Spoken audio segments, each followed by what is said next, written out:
Good evening, everyone. Good evening. Good evening.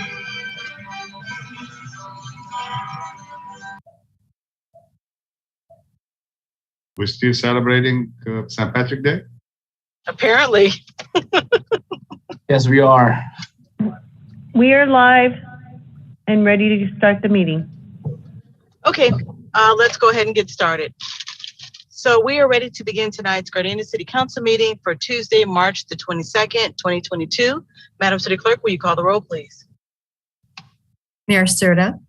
Here. Mayor Pro Tem Tanaka. Here. Councilmember Henderson. Here. Councilmember Cascanian. Present. Councilmember Francis. Here. Madam Mayor, all members of the council are present. Okay, thank you. At this time, we need to go into closed session, but prior to doing that, Madam City Clerk, do we have anybody from the public wishing to speak on any closed session items? No, Madam Mayor, we do not. Okay, so at this time, we're going to go into closed session and hopefully be able to return back by 7:30 to restart the meeting at that time. Okay, so everybody go ahead and log off.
My UCLA sweater is sneaking up on us. I'm trying to, good juju for Friday. That's why. I know you are. I know you are.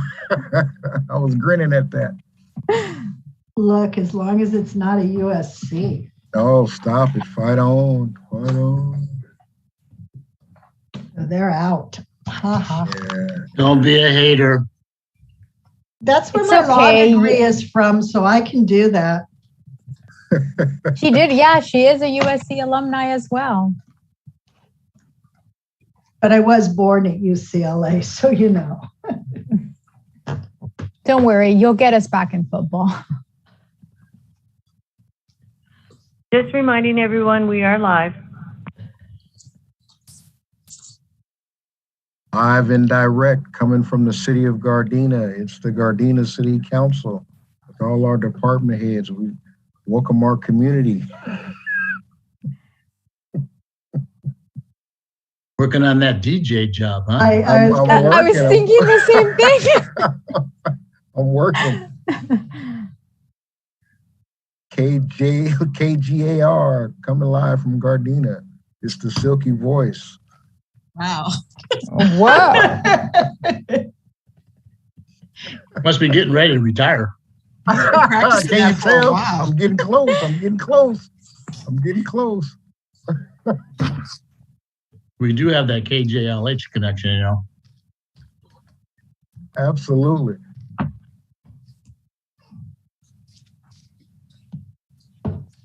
Okay. Your city manager, just a second here.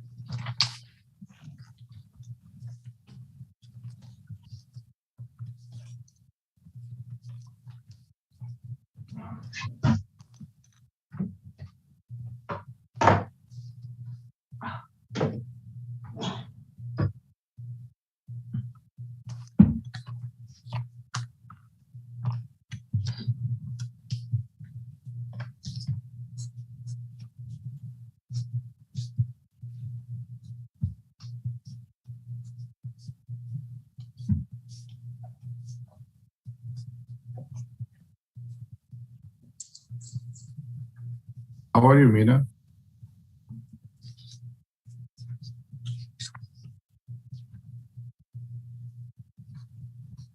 Mayor Serta, we are ready to start when you are. Okay, I was waiting for the city manager to come back, but we can go ahead and get started. Okay, so we're ready to begin tonight's Gardena City Council meeting for Tuesday, March the 22nd, 2022. Madam City Clerk, will you call the roll, please? Mayor Serta, Here. Mayor Pro Tem Tanaka, Here. Councilmember Henderson, Here. Councilmember Cascanian, Present. Councilmember Francis. Here. All members of the council are present. Okay, thank you. Let me just read this here and then I'll get back to the rest of the meeting here in just 1 second. In order to minimize the spread of the COVID-19 virus, Governor Newsom has signed AB 361. Please be advised that the council chambers are closed to the public and that some or all of the Gardena City Council members may be attending this meeting telephonically. If you would like to participate in the meeting, you can participate via the following options. The first way is to view the meeting live on Spectrum Channel 22 or online at youtube.com/City of Gardena. The second way to participate is prior to the meeting, you can email the Deputy City Clerk at publiccomments@cityofgardena.org by 5 p.m. on the day of the meeting and write public comments in the subject line. The third way to participate is via the Zoom webinar, and that link is https://us020wb.zom.us/85879189796. The telephone number is area code 669-900-9128, and the meeting ID number is 858-7918-9796. Press the number 9 to raise your hand and the number 6 to unmute when prompted to. If you wish to speak live on a specific agenda item during the meeting, you may use the raise your hand feature during the item you wish to speak on. For non-agenda items, you will be allowed to speak during oral communications, and during public hearings, you'll be allowed to speak when I open the public hearing. Members of the public wishing to address City Council will be given 3 minutes to speak. The City of Gardena thanks you in advance for helping us to take all the precautions in preventing the spreading of the COVID-19 virus. Okay, so let me get back to the other part of the agenda. So tonight we were in closed session, and Madam City Attorney, do we have anything to report from closed session? Madam Mayor, tonight all members of the council were present during the closed session pertaining to item 2A, but there was no reportable action that was taken tonight. And that concludes my report. Thank you. Okay, thank you. Okay, next we have our Pledge of Allegiance tonight, and tonight it will be led by two students, Ms. Zora Bass and Gracie Nagacha. And I believe they have a video that their principal has prepared for them. And their principal is Miss Gina Barnett from Perchie Avenue Elementary School. And good afternoon. You can go ahead and share your screen and start when you're ready.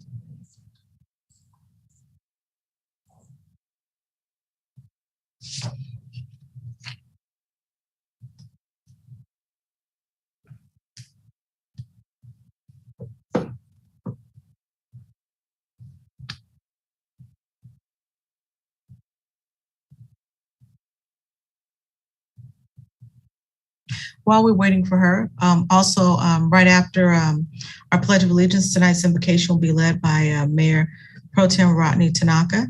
And if the principal, Ms. Barnett, afterwards, if you can just stay on for a couple of minutes after we do tonight's invocation, we want to read a little description about tonight's students who are leading the pledge. So I think about to get started here.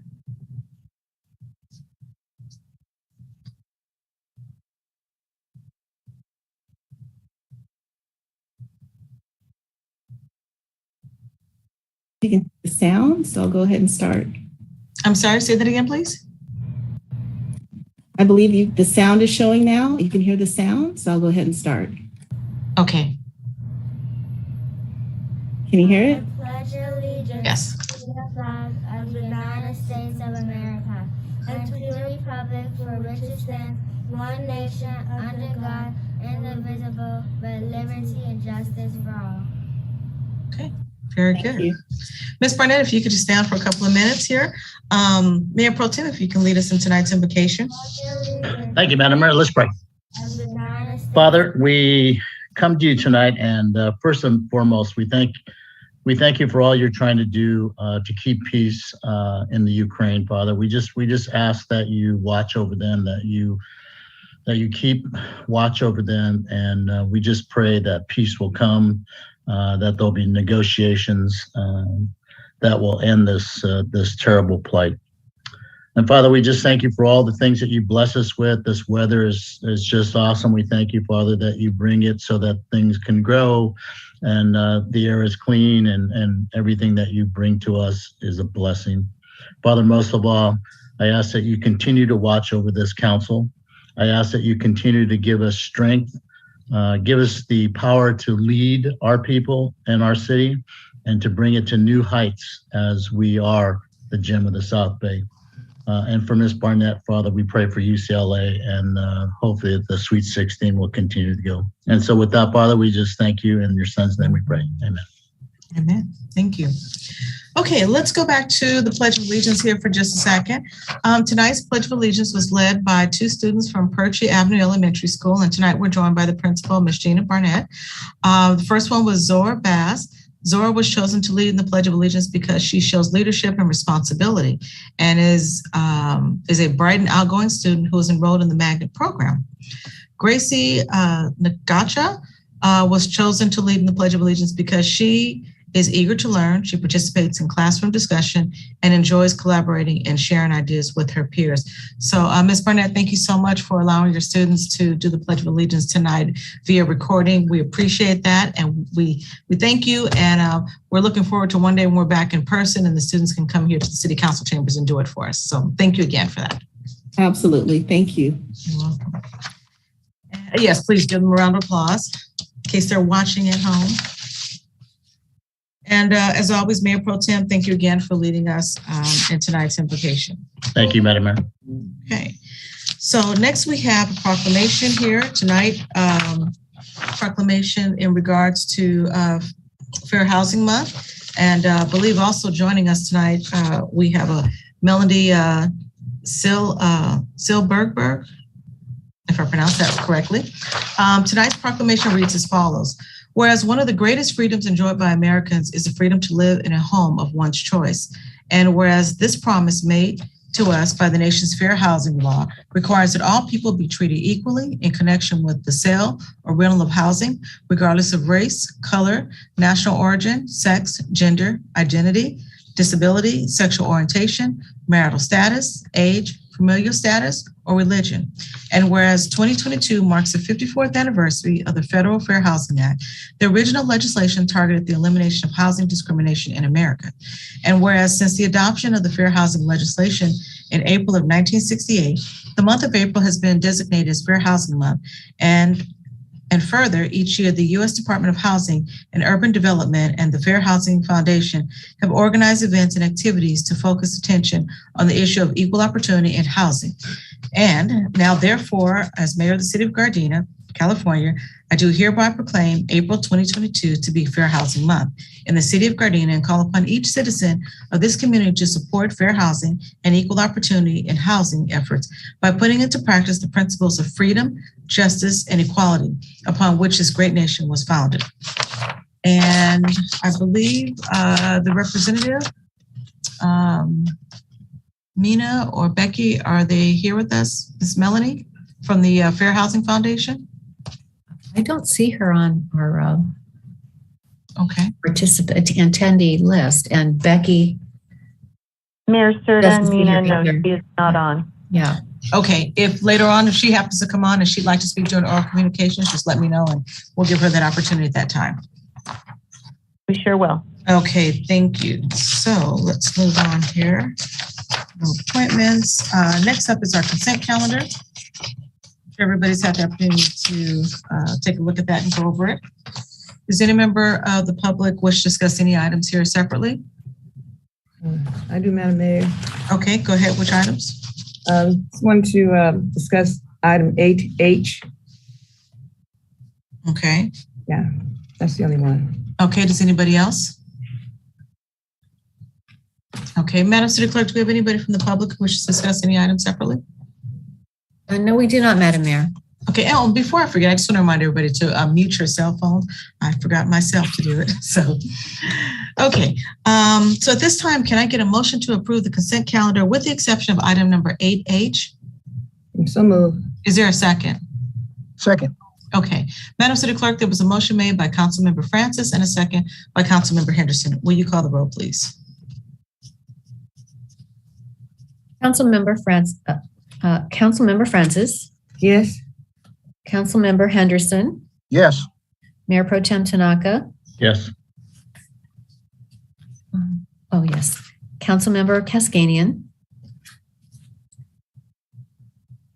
Councilmember Cascanian. Yes. And Mayor Serta. Yes. Okay, so let's go to item number 8H. What's your question? Okay, thank you. I just had a couple of questions. As I read through the report, the staff report, the on-street bus signal priority system, I was trying to get a better understanding. Is it going to, as the buses go through, will it hold the lights green to help them get through faster? Exactly, what is this on-street bus signal priority system going to do, or how does it help? Okay, we're going to bring Ernie on. Oh, I'm sorry, Mr. Manager. Were you going to bring Ernie on, or? Well, I mean, I was just going to respond quickly. I mean, this is really, it's going to be working on our with our ITS, with the Intelligent Transportation System and CAT AVL. What it does is prioritizes scheduling. It does not turn on and off intersection lights or whatnot. It just makes it for a better bus scheduling system. Now I see Mr. Crespo's here. Maybe you can shed some more technical aspects on the on this signal priority system. Absolutely. Good evening, Mayor and council members. That's exactly what it is. It's a preemptive technology. So we are deploying what you could call access points on 21 intersections along Line 2, Western and Vermont. And think of our buses will have the smart technology. So there'll be smart buses on those vehicles, and they will send a request to those 21 intersections. And then they will ask permission if they're running late. The system will talk to each other. It's almost like a handshake. And then they will either be granted to hold the light green if needed, or not needed because they're on time and they continue as business. So the bus driver will never see it. It all happens behind the scenes between the ITS systems. Oh, okay. That's what I thought. Okay. And I understand. I wasn't quite clear. I see there was a request for proposal, and this particular company came in with the best bid. And so I understand that. But from 83,000 to 90, I think you asked for a $15,000 cost overrun. Or am I clear on that? Yeah, we asked for a 15% contingency. There might be some unexpected construction conduit work that might have to be done out there at certain intersections that we're just preparing for. But again, that would all be coordinated between ourselves and Public Works if needed to tap into that. Thank you. And was there any particular reason that you chose Western Avenue Corridor and the Vermont Corridor as opposed to Van Ness or Crenshaw? Excellent question. It's based on our busiest line, which is our line 2, which is our main bread and butter of our transit service. So it needed to be on the corridor where we have our main line. So as you see up and down Western, that's where the line 2 travels. And so same thing on Vermont side. Okay. So it will kind of help with traffic as far as getting the bus through those signal lights without, now it's not going to interfere with actual traffic and so it doesn't really mess with anything. What it does, again, is if the bus is running real late and the system knows, and based on traffic conditions, it will then allow the bus to either, like I said, hold the light to allow it to come through. But the moment that bus is through, a person at a light wouldn't see a difference because they're going to either be at a red or they may be like, hey, that red felt a little bit longer. Right. But here comes the green bus and then people are moving, right? Okay, and other cities this is not something that's special to Gardena. Other cities have it as well. Is that correct? That's correct. We're a little bit late to the game, but we're coming. All right, thank you. I don't know, I've mentioned to you one time before, I was running behind a bus and going through Inglewood, and I could have sworn it was catching all the green lights. So. Nice. Okay, thank you so very much. Thank you for your response. I appreciate it. Great report. I just had a few questions I wasn't able to get answered on my own, so I appreciate it. Thank you. No problem. Thank you. Okay, those are all my questions. Are there any other questions anybody else has?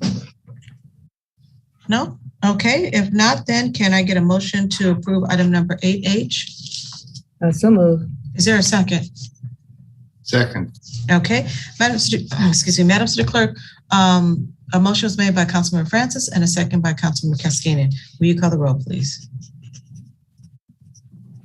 Councilmember Francis? Yes.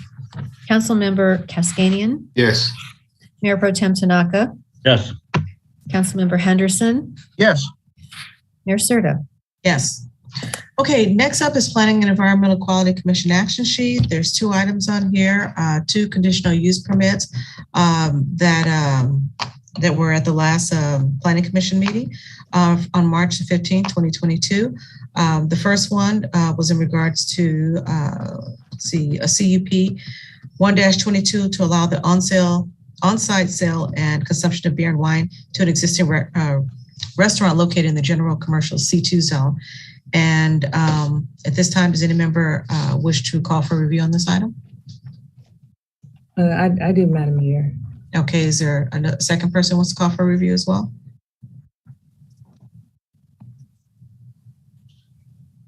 No? Okay, we need, for this one here, what we need to get a call for review on that. Okay, with that being said, we would have to go ahead and receive and file then on this item. Okay, next item here is a second conditional use permit that was at the same meeting. The Planning Commission considered CUP 2-22 to allow on-site sale and consumption of beer and wine to an existing restaurant located in the general commercial area C2 zone.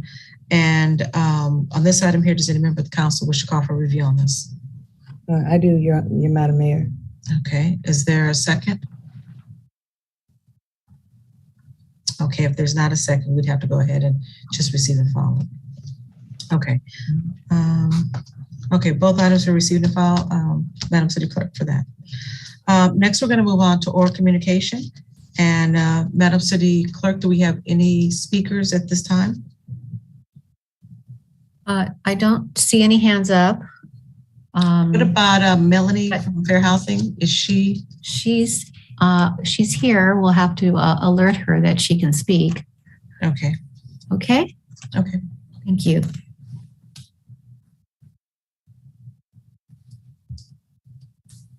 Just give us a second.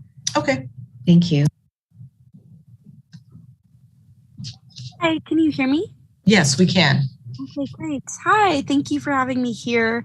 My name is Melanie Silberberg. I'm the Outreach Coordinator with Fair Housing Foundation. We just want to thank you for this opportunity to show our appreciation of the city for joining us in celebrating Fair Housing Month and acknowledging its importance. We're so proud to represent the city of Gardena as its fair housing provider, and we look forward to another year of working together. We also just wanted to invite everyone to our virtual Fair Housing Month celebration that will take place on April 25th through a Zoom link as well. And we'll just be going over the history of Fair Housing Month and as well as having some great panelist speakers. Yes, thank you so much for having me here tonight. Okay, thank you very much for being here. Okay, Madam City Clerk, do we have any other speakers? Yes, Madam Mayor, we have Trisha Dong. Okay, go ahead. Hello, thank you so much for having us. Hi, my name is Trisha Dong, and I'm the proud founding school leader of KIPP Generations Academy and a third-generation Gardena resident. From dancing at Obon at the Gardena Buddhist Church to practicing for my FOR basketball team at Perry, to my first job at Sakuraya on Western, to now raising my son in my grandparents' Gardena home on 152nd Street and founding KIPP Generations Academy, Gardena is home and part of my past, present, and future. I just wanted to share how grateful we are to the Gardena community for all of your support of KIPP Generations Academy. Thank you to the mayor and those on the council who have met with us. Thank you to Alex, who has helped us set up meetings and answer any and all the questions we may have. We're so grateful to have Mayor Serta come out to our welcome party and to be a part of our community where we get to see council members shooting hoops at the weekend March Madness event. I wanted to share with you updates about our school. We'll be opening this August with grades 5 and 6 and currently have 156 applications for 120 seats. Our vision is for our students to honor their past, empower their present, and brighten their futures in an inclusive environment where all identities and all students can reach endless opportunities while being rooted in their stories and where they are from. We believe that together with our students, families, and the community, we can build a more just tomorrow. We're also looking for our long-term home and look forward to working with the council to identify a site to renovate in the future. Thank you, and I look forward to our continued partnership and building KIPP Generations Academy together. Okay, thank you. Okay, Madam City Clerk, do we have any other speakers? No, we do not, Madam Mayor. Okay, all right, thank you. So with that being said, let's move on to departmental items here. First item up here is item number 11A. Mr. City Manager. Mayor Serta, members of the City Council, agenda 11A is resolution number 6565, approving the unrepresented positions to share the cost of the employer contribution pursuant to Government Code Section 20516. Staff recommends that City Council adopt resolution number 6565, approving the unrepresented members to share the cost of the employer contribution pursuant to Government Code Section 20516. The unrepresented member group classification consists of elected, appointed, executive management, and confidential positions. Per the schedule that's in the agenda item, the unrepresented group members agree to pay an additional 1% of their compensation towards the city employer contribution rate in the next 3 years, each year effective July 2022, July 2023, and July 2024, which is an additional 1% each year.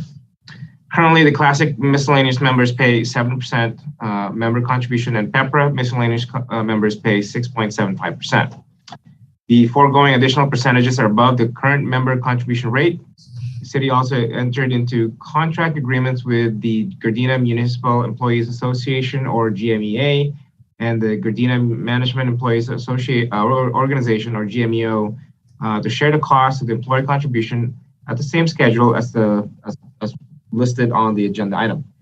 CalPERS requires a council adopted resolution to amend the CalPERS contract to allow such contributions on a pre-tax basis.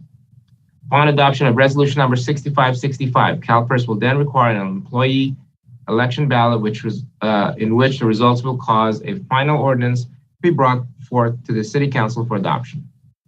Savings by fund type and fiscal year for additional member PERS contribution are as follows. For the general fund, it's 111,874. G-Trans is 78,080, and other funds is 11,711, with a total of 201,665 for the next 3 fiscal years. What's required tonight is to adopt resolution number 6565. Okay. Are there any questions or comments at this time? No? If not, can I get a motion to adopt resolution number 6565? So moved. I'll second. Either way. Okay. Madam City Clerk, there was a motion made by Mayor Pro Tem Tanaka and a second by Councilmember Henderson. Will you call the roll? Mayor Pro Tem Tanaka. Yes. Yes. Councilmember Henderson. Yes. Councilmember Cascanian. Yes. Councilmember Francis. Yes. Mayor Serta. Yes. Okay, next up is item number 12A.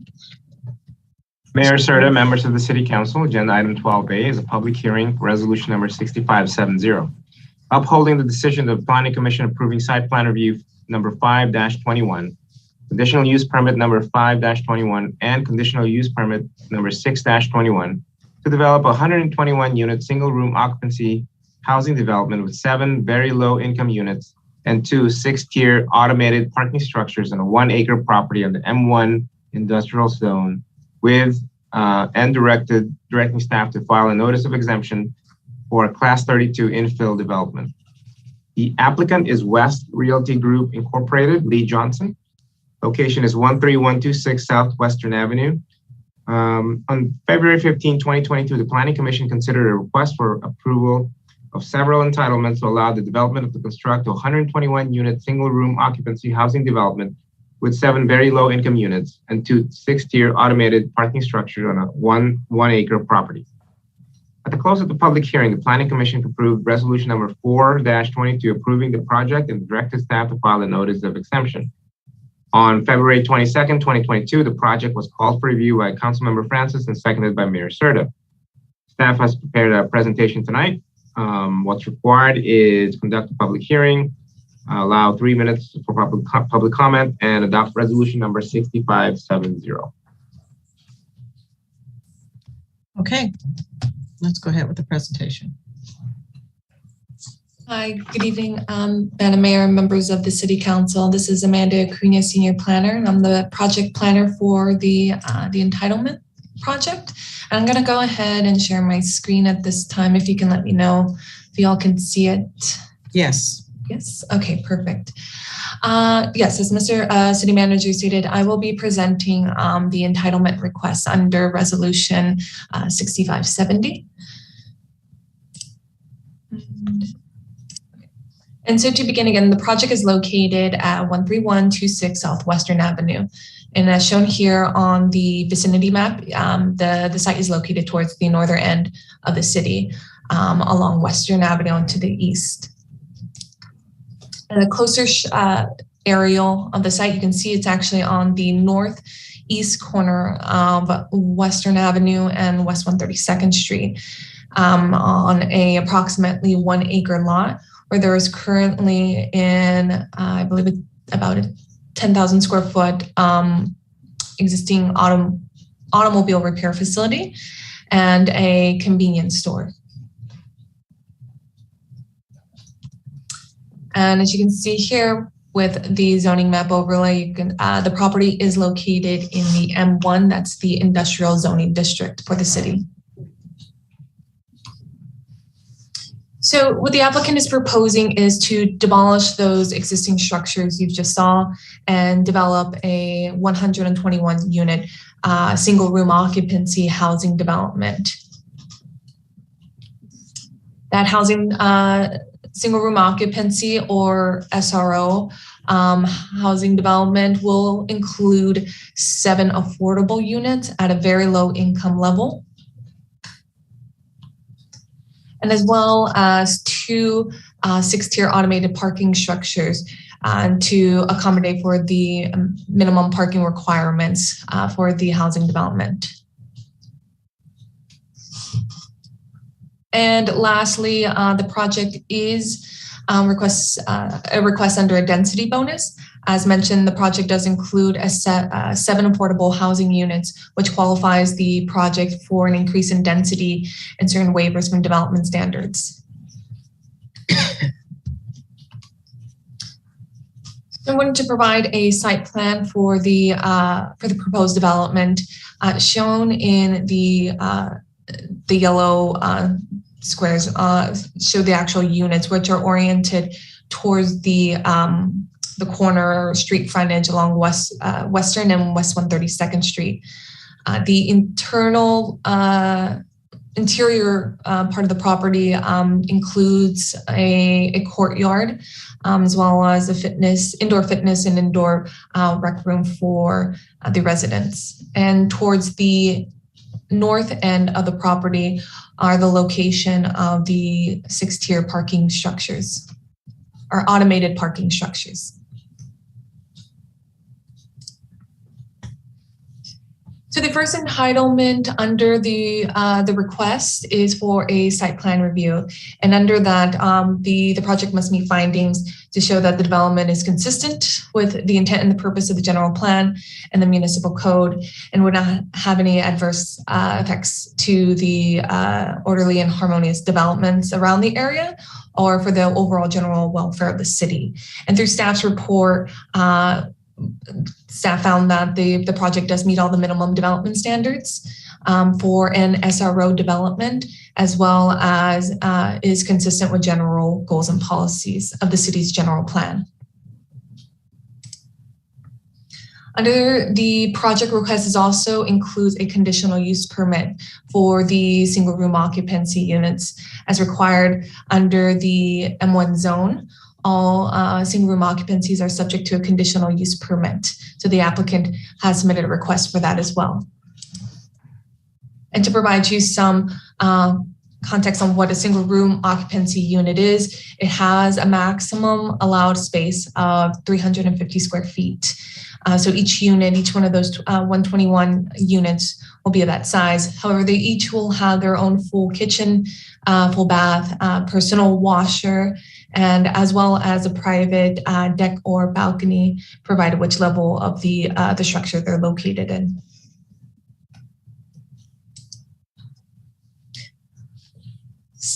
Thirdly, the request includes a conditional use permit for the automated parking structures. The city, your city council here tonight actually adopted an ordinance the end of last year, I believe, that allowed for flexibility in meeting the parking requirements, and that included through other valet parking, tandem parking, shared parking, and other configurations, including mechanical vehicle storage. So with that new ordinance in place, the applicant is also requesting a conditional use permit for that.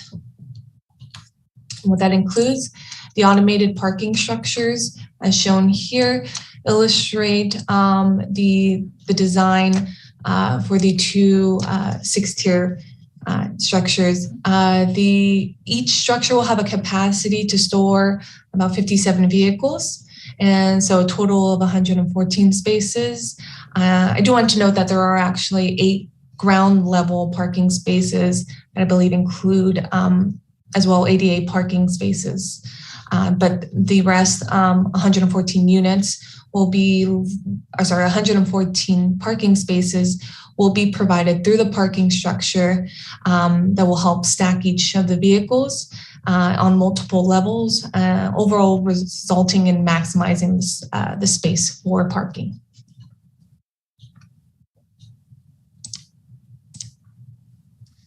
And lastly, as mentioned, the request includes a density bonus. So under state density bonus law, because the applicant is proposing, again, 7 affordable units at a very low income level, it under state mandate allows the project to have an increase in density as well as waivers from certain development standards as a matter of right. And so the applicant has utilized those provisions within also of our city's municipal code, and is providing a total of 121 units, and is requesting a waiver for an increase in the FAR to accommodate the additional units.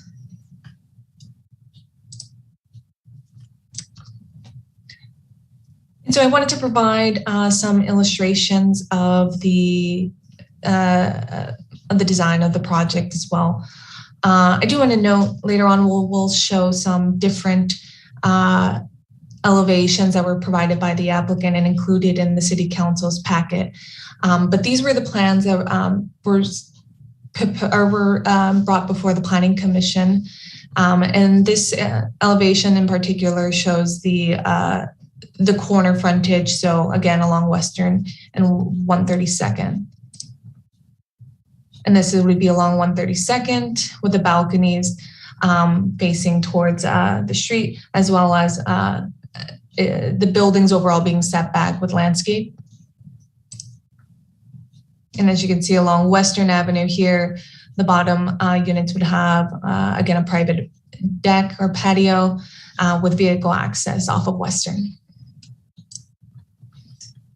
However, as the applicant, since the Planning Commission meeting, has submitted in some alterations to the building's color palette, and so the applicant provided 3 alternative color palettes that they wanted to present to the City Council to decide on, see what would be more compatible with the surrounding areas. So these were as well included in the staff report, but this one shows a lighter color, a lighter blue as being the accent color throughout, instead of the previous, I believe, colors of either red, orange, or yellow. This is another alternative color palette. It includes a lighter gray, and the last one being of a darker gray color. But again, the applicant is looking to the City Council to ask to decide on which color palette would best suit the development and the overall neighborhood. During the call for review, the mayor also asked to see more what the landscape was for the proposed project. So I just wanted to bring up the landscape plan here to show the proposed landscape that will be provided throughout the property. But as in here and as well as in those renderings that we just showed, the building overall will be set back from the street side of 10 feet. And that will all include landscape, including ground covering, shrubbery, and trees. More larger trees are located in the interior courtyard of the development. And these are the proposed vegetation for those areas. So the trees along, as well as the shrubbery.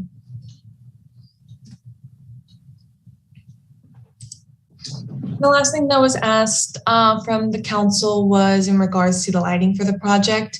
And as mentioned in the staff's report, there is a condition that under the entitlement, if approved, they will be required to submit in a full lighting plan and photometric, but by municipal code, all public areas must have a minimum lighting requirement, a lighting dispersed around all entrances and communal spaces, and the applicant has provided that on the conceptual plans.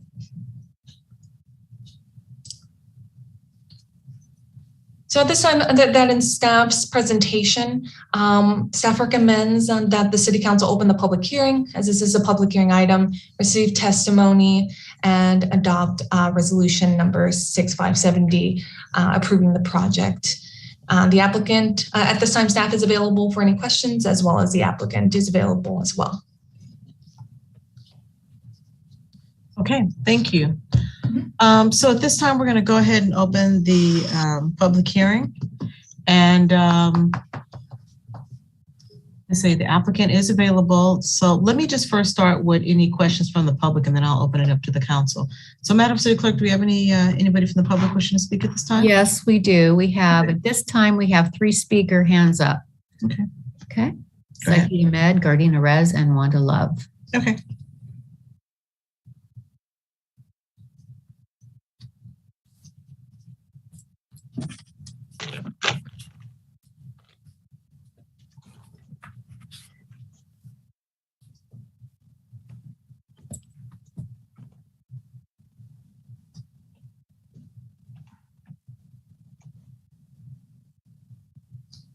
Oh, yes. Hi.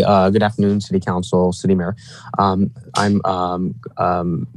talking about this subject because the square footage, I thought it was, when I was reading the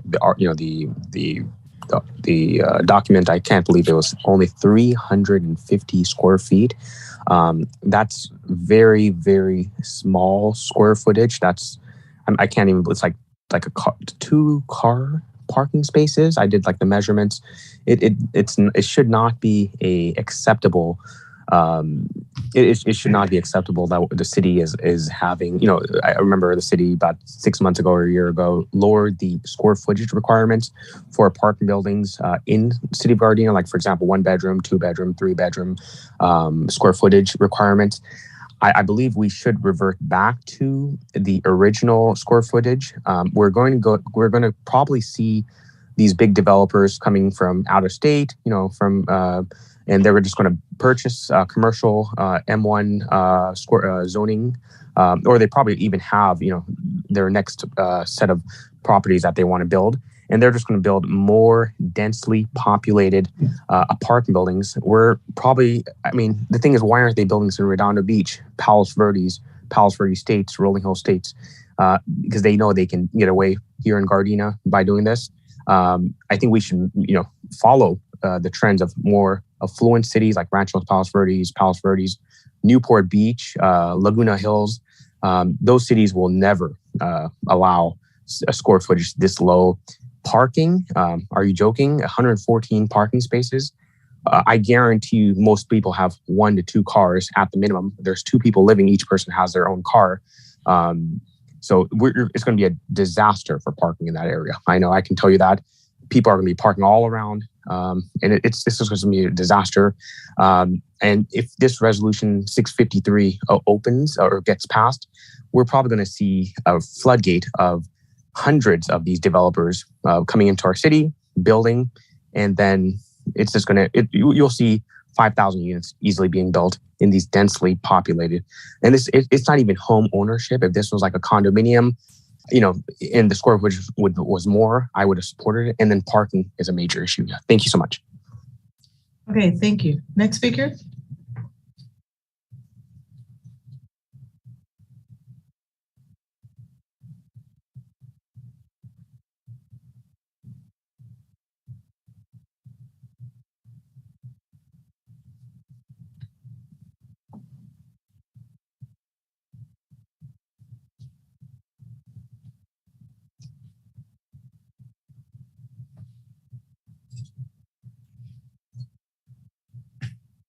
Our next speaker, you can go ahead and start speaking now.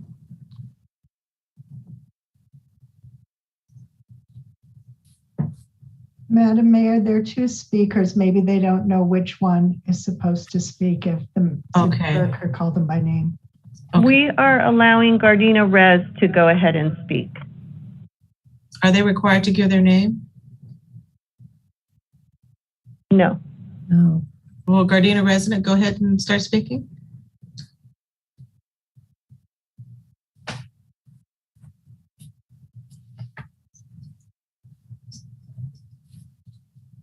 Okay, we'll move on to Wanda Love. Okay.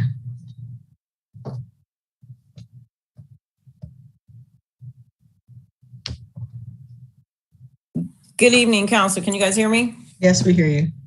Okay. I kind of agree with the previous speaker.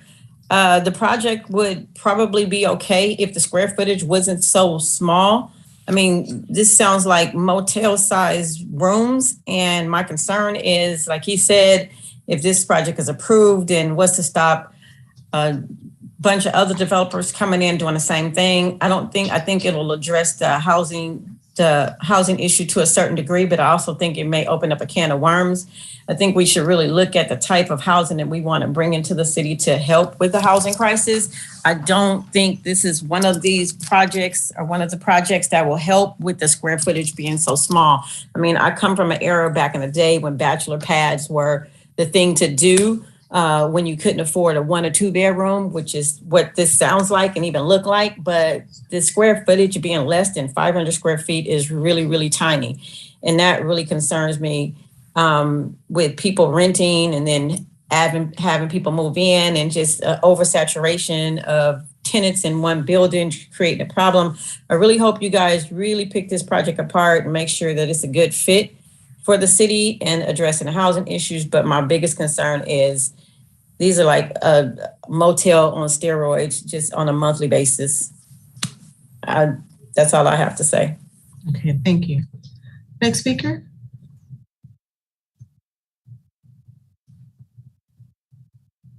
We will allow Jose Novoa to speak. Okay, go ahead.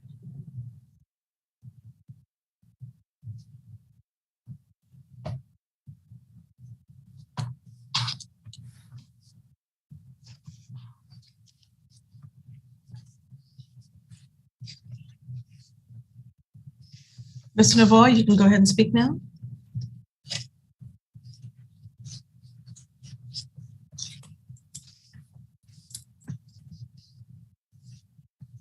I think they might be having trouble getting in.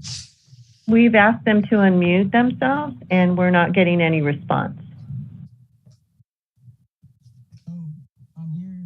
Okay, do we have any other speakers at this time? Yeah, yes, we do. We have another one. Let's move on to the next one and then we'll still give them an opportunity while council members are talking. It looks like Gardena Rez is now coming into the meeting.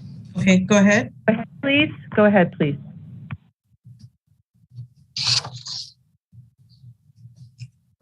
Hearing? Go ahead, you can speak now. Okay.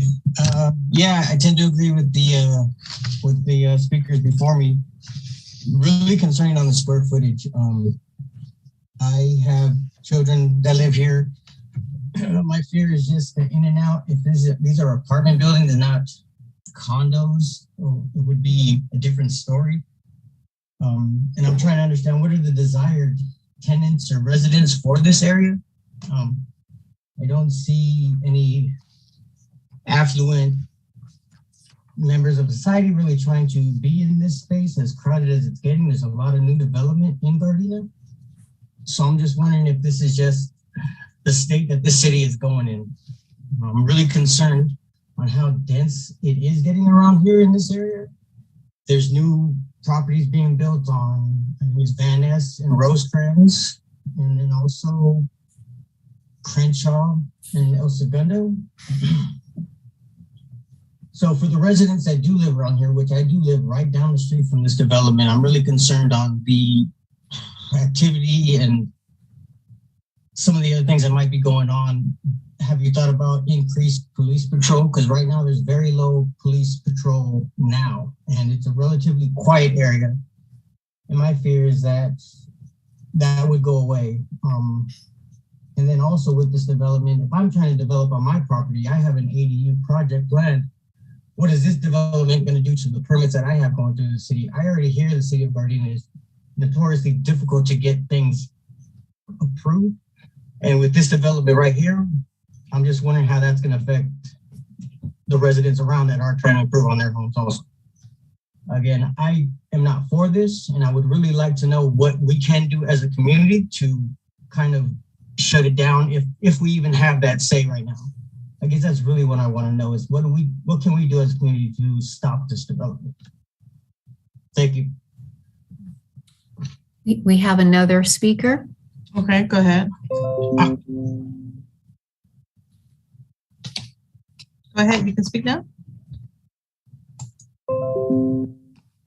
We are going to allow Jose Navoa to speak. If he doesn't come on, then we'll allow Sharice.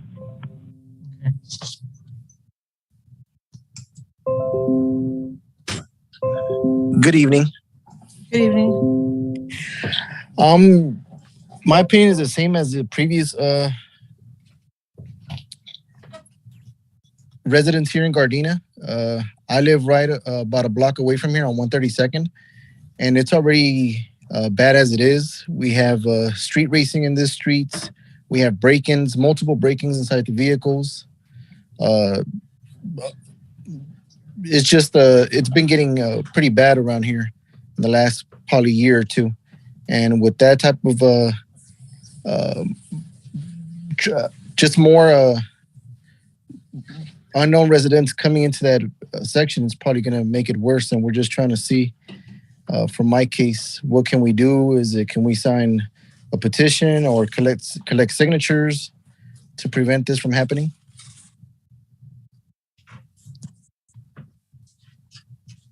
Okay, I'm sorry, sir. Was that a question or you just?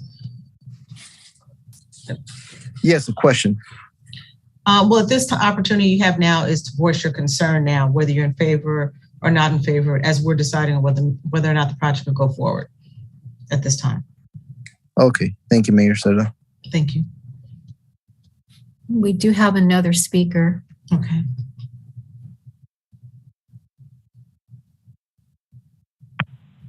We will now allow Sharice to speak.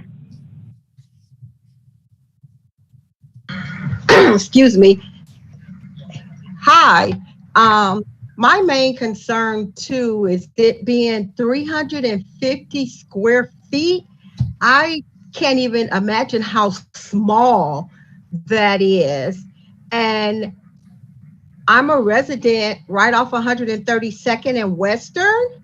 So my main concern is what type of traffic is that going to bring into the neighborhood? We have also 4 daycares on that street where we have a lot of children. And my concern is if it's 350 square feet, what type of neighbors is that going to bring to the existing neighborhood? And I don't understand when they say only 7 units will be low income. What are the rest of the other units going to be classified as? When you mean 7 low incomes, does that mean it's only 7 out of the 121 that will be designated to very low income? That's my question. That's correct. Okay.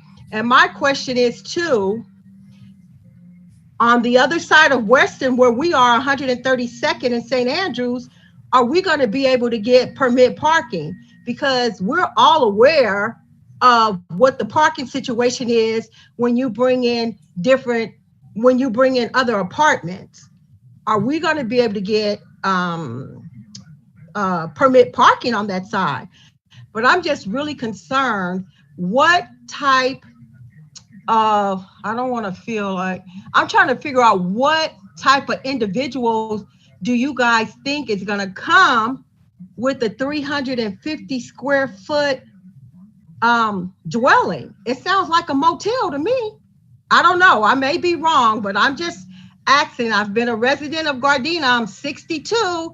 I've been over here and my whole family It's about 5 of us that own homes in the neighborhood for over 60 years. So I'm just really concerned. And I am a senior, and I'm really concerned about the type of traffic that's going to be in the neighborhood. And if it's too much to where I can't even handle the atmosphere, then I'm going to leave. So I'm trying to get a clear understanding if this is something that is already in the making, or can we stop this development as a community? Thank you. So just an answer to Ms. Sharice. Right now, because this project is before us right now, based on the information or the questions you guys have asked, we will be making a decision tonight whether this project will stop or go forward. I suggest that everybody who's been asking questions, you stay tuned for this entire part here. We'll learn more about the project as we continue going forward with the questions as well as the applicant answering things. Okay. Madam City Clerk, is there anybody else? Yes, Madam Mayor, we have one more speaker. Okay.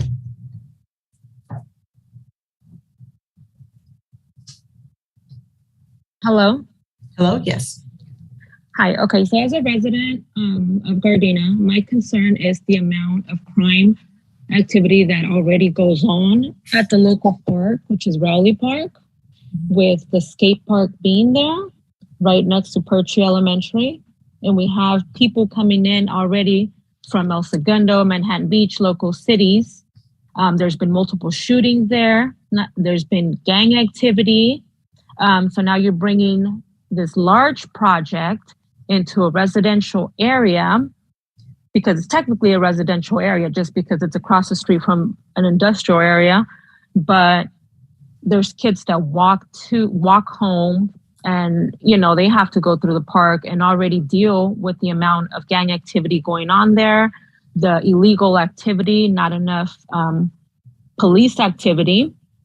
And I think that's where we should focus our attention, is addressing that, making sure that the kids are safe walking home, because at this point, there's not even crosswalks, cross guards helping these kids get across a main cross street, which is a super busy one, Van Ness and 132nd. And I feel like if we're going to invest money, we need to think about those things as well. We need to think about the safety of our neighbors and the safety of our children, especially the kids.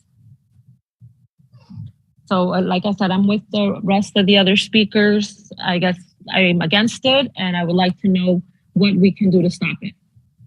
Well, as I mentioned earlier tonight, I mentioned earlier, we're at the point now, we've heard comments from the community, from yourselves, and we will be making a decision whether or not the project will move forward or whether it will be denied tonight. So if you continue listening to the very end, we'll find out tonight as we go forward. Okay. Madam City Clerk, are there any other speakers? No, Madam Mayor, that concludes our hands up speakers. Okay. I want to open this up to the city council members, but I also want to know, is the applicant available too? Just so I want to make sure they're taking notes to answer any of these questions here. Yes, Madam Mayor, the applicant is here. Did you want to allow them to speak at this time? Let's go ahead and let me just open it up to some of the city council questions here first, and then maybe he can address all of those things at that time, because there have been a lot of questions that have gone on tonight. I'm sorry, where did the hands come up first? Everybody popped up. Okay, let's start with Councilman Cascanian. Councilman Francis, I see your hand up. Well, let's start there first. Art, go ahead. Thank you, Madam Mayor. Is there any possibility we can have the applicants online? So, because my question is to the applicant. Okay, is Mr. Johnson here? Mr. Lee Johnson, bring him on in. Or whatever representative is speaking. Yes, I think they're switching him over to the panelists so they can speak at this time. Okay.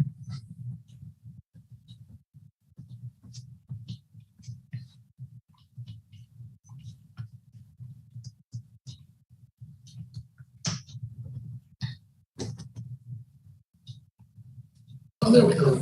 Okay, there we go. Hi there. Hi, good evening. Good evening. Good evening. Thank you, Madam Mayor, for allowing me to speak first. Mr. Victoria Actually, Lee Johnson. It's Lee Johnson. That's the architect's Zoom that we're at. Okay, all right, no problem. Mr. Johnson, your project looks beautiful. You know, the building, the color, everything nice. I have a few questions to you. What kind of residents are we expecting to purchase this property? Well, that's a great question.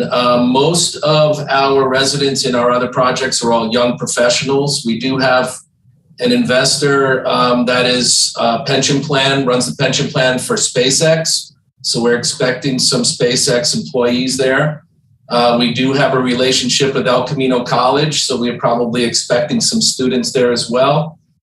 And most of, like I'm saying, are young professionals, especially with COVID now. In our other buildings, we're running into a lot of projects where people just don't want to live with roommates anymore. They want their own space, albeit, what size it is 350 square feet. But we also have gorgeous outdoor areas, and that's really going to be the attraction. It's the interior space is really for sleeping and eating, and the exterior balconies and are going to be where you're going to do your living. Okay, and I know that it's 350 square feet interior. It's less than 2-car garage size. Is there any limitation? Is there a law that, it allows only one person in there or 2-person maximum? Okay, do we have this? Yes, it's a 2-person maximum by code. Okay, and I'm assuming it's going to be an association in the property, right? No, they're not for sale, so there's no association. It's going to be run by an independent management company that we deal with all the time. Yeah, there's on-site management as well. Okay, and my major concern is, I'm very strict on this thing. Yes. If we rent these properties to people, I'm hoping, and I hope that there is no any other illegal, things will go on in the neighborhood, as far as people will bring people in, or you know what I mean. So I'm very concerned about this, and I'm very protective about my city. I'm talking to you as a resident right now. I'm not talking to you as a councilman.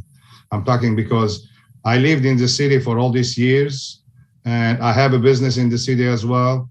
And it's a concern to me that, I want to make sure that no any other illegal activities goes in there, and then it will be, between neighbors and arguments, fight, or anything else. So that's my major concern is, and how are we going to prevent these things from happening?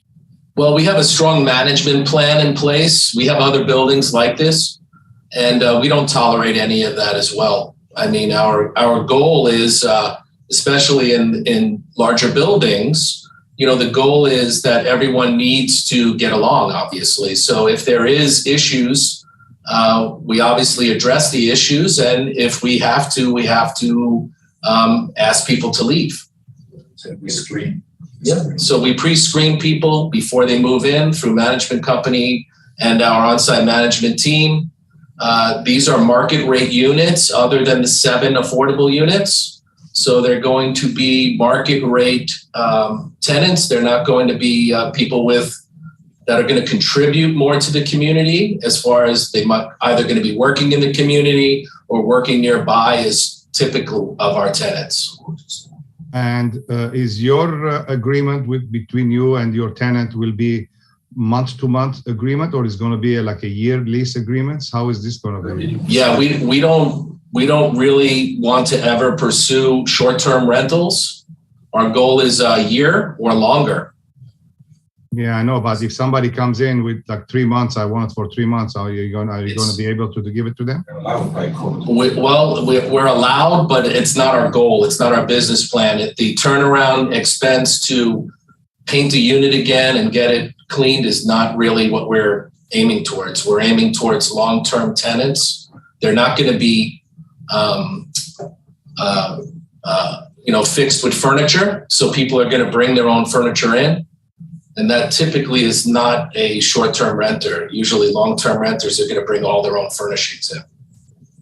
I see. Because I mean, I don't want no transient come in for like few months and do their business, whatever they're going to do in the city, and leave, and then we go with the next one. So this one basically it's an apartment building. It's not a condominium. It's an apartment building, and tenants like that, affect the other tenants. So, the last thing we want to do is have people leaving because we have some bad tenants. So we want to make sure we keep whoever's in the building happy.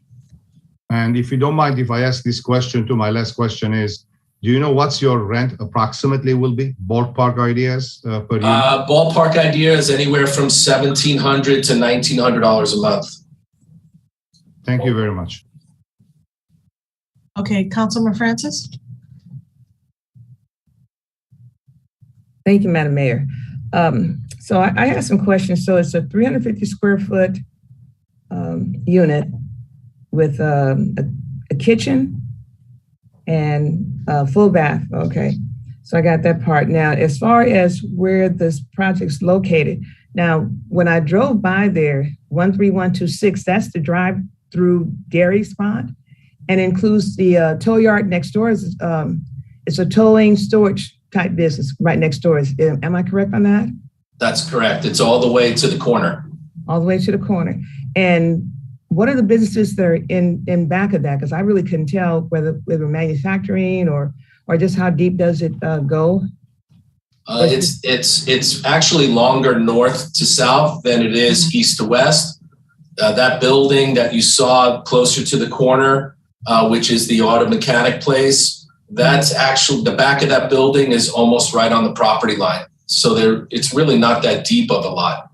So it'll be these apartment units, and then right behind it, it'll be this auto repair, auto mechanic business. Well, all these apartments will be on our lot, and behind it, in the building behind it, is a warehouse. A warehouse. Okay. And my other question is, on the north side of it, what type of business is that? Is it clean water technology? Is that a clean?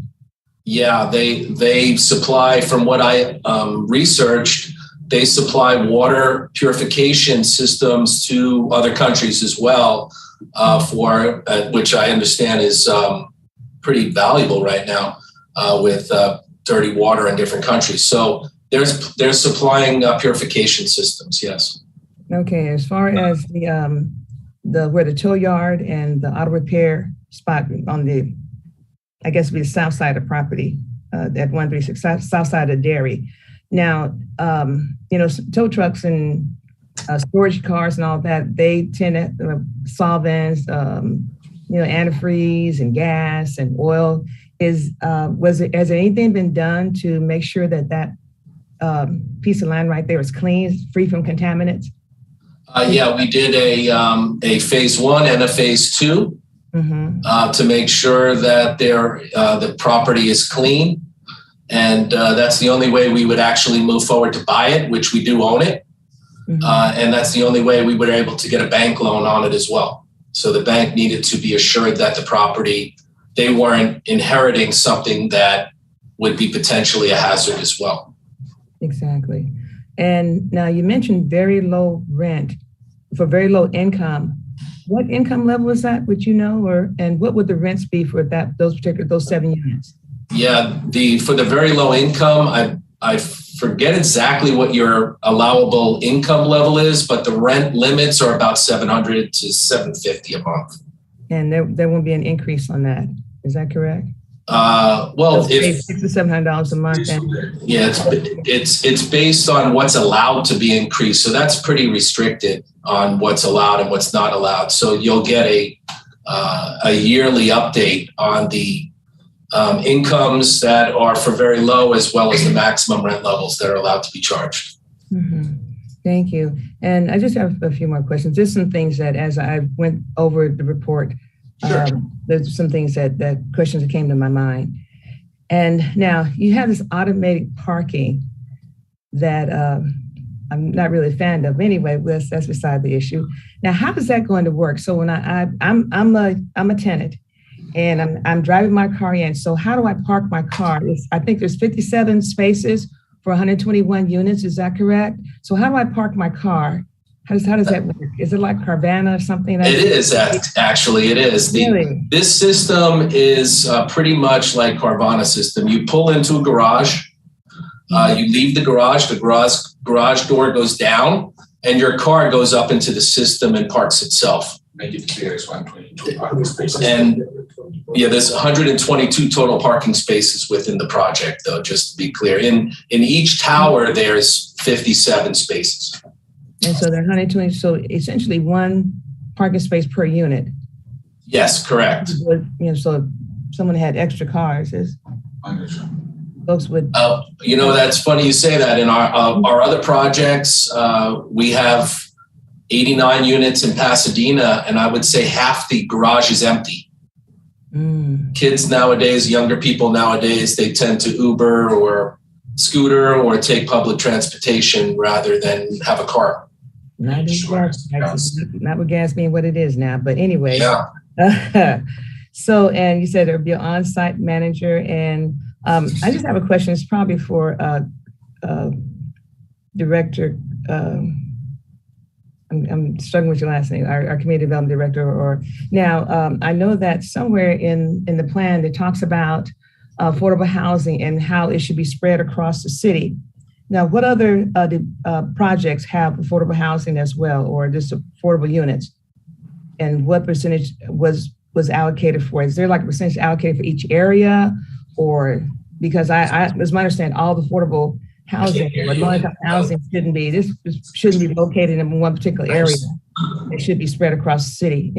Director, help me with your last name, please. If I can say your last name. Suchi.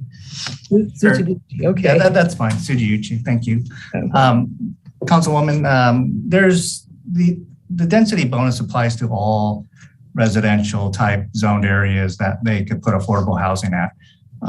If they choose to do a residential development in another part of the city and they wish to get into a density bonus agreement with the city, then the affordable housing would be put up in that location. So it's not geared toward any one location or any area. Anywhere there's residential development is allowable, they could apply for a density bonus for affordable housing units. So there's no rule or stipulation, anything that all the density bonus type developments are located in one particular part of the city. So no.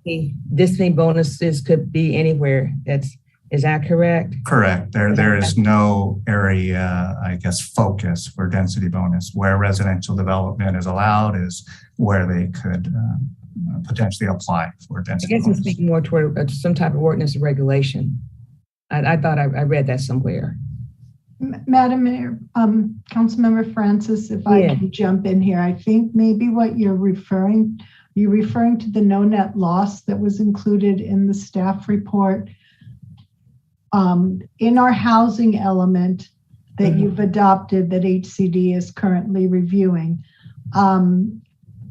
various sites throughout the city were identified as being developed with a certain amount of lower income, moderate income, above moderate income units.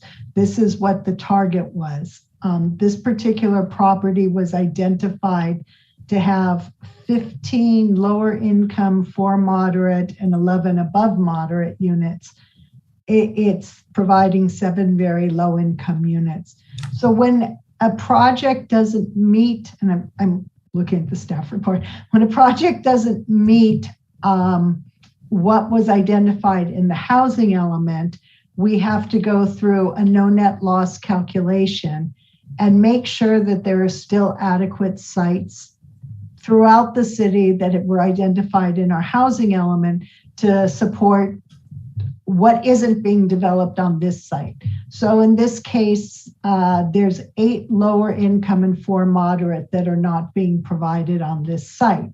But if you look at table 5 in the staff report, we had such a great buffer. There's still adequate sites available for these additional very low and moderate. The idea in the housing element is your housing supposed to be spread throughout the city. The theory of HCD is the more dense your project is, and anything over 30 units per acre is technically what they consider is would support affordable. It doesn't mean you have to develop affordable, just means they consider it as being available to support affordable. And those sites, when you adopt in your housing element, were spread throughout the city. Yes, but I was just concerned about that. That is true, but I thought that they were spread throughout the city, but perhaps I thought I read there somewhere that the burden wouldn't necessarily, we would be consonant of the burden not falling on one particular area, but that in fact that as we approach projects that they wouldn't fall, all these density bonuses wouldn't fall in one particular area. And I'm not seeing that. I guess that's my concern. No, what the state law was, we had to spread our housing sites throughout the city, and that we did from North Gardena to South Gardena. There's sites all over. But as Director Sugiuchi said, you cannot deny a density bonus.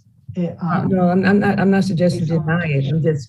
It's just that what's being said or what's being projected and reality, it doesn't seem to be matching up. That's my concern. What I see is with the density bonuses, right there, 150 in Normandy, and where's there a couple others I can't think of right now, but they all got these density bonuses, and I'm sure it's just a coincidence that they all happen to be in one particular area as things are being developed. But that's my question. Thank you so much for your response. I appreciate that. And Madam Mayor, if I may, I'll speak after I see Councilmember Tanaka's hand is up. Okay, Rodney, go ahead, Mayor Pro Tem.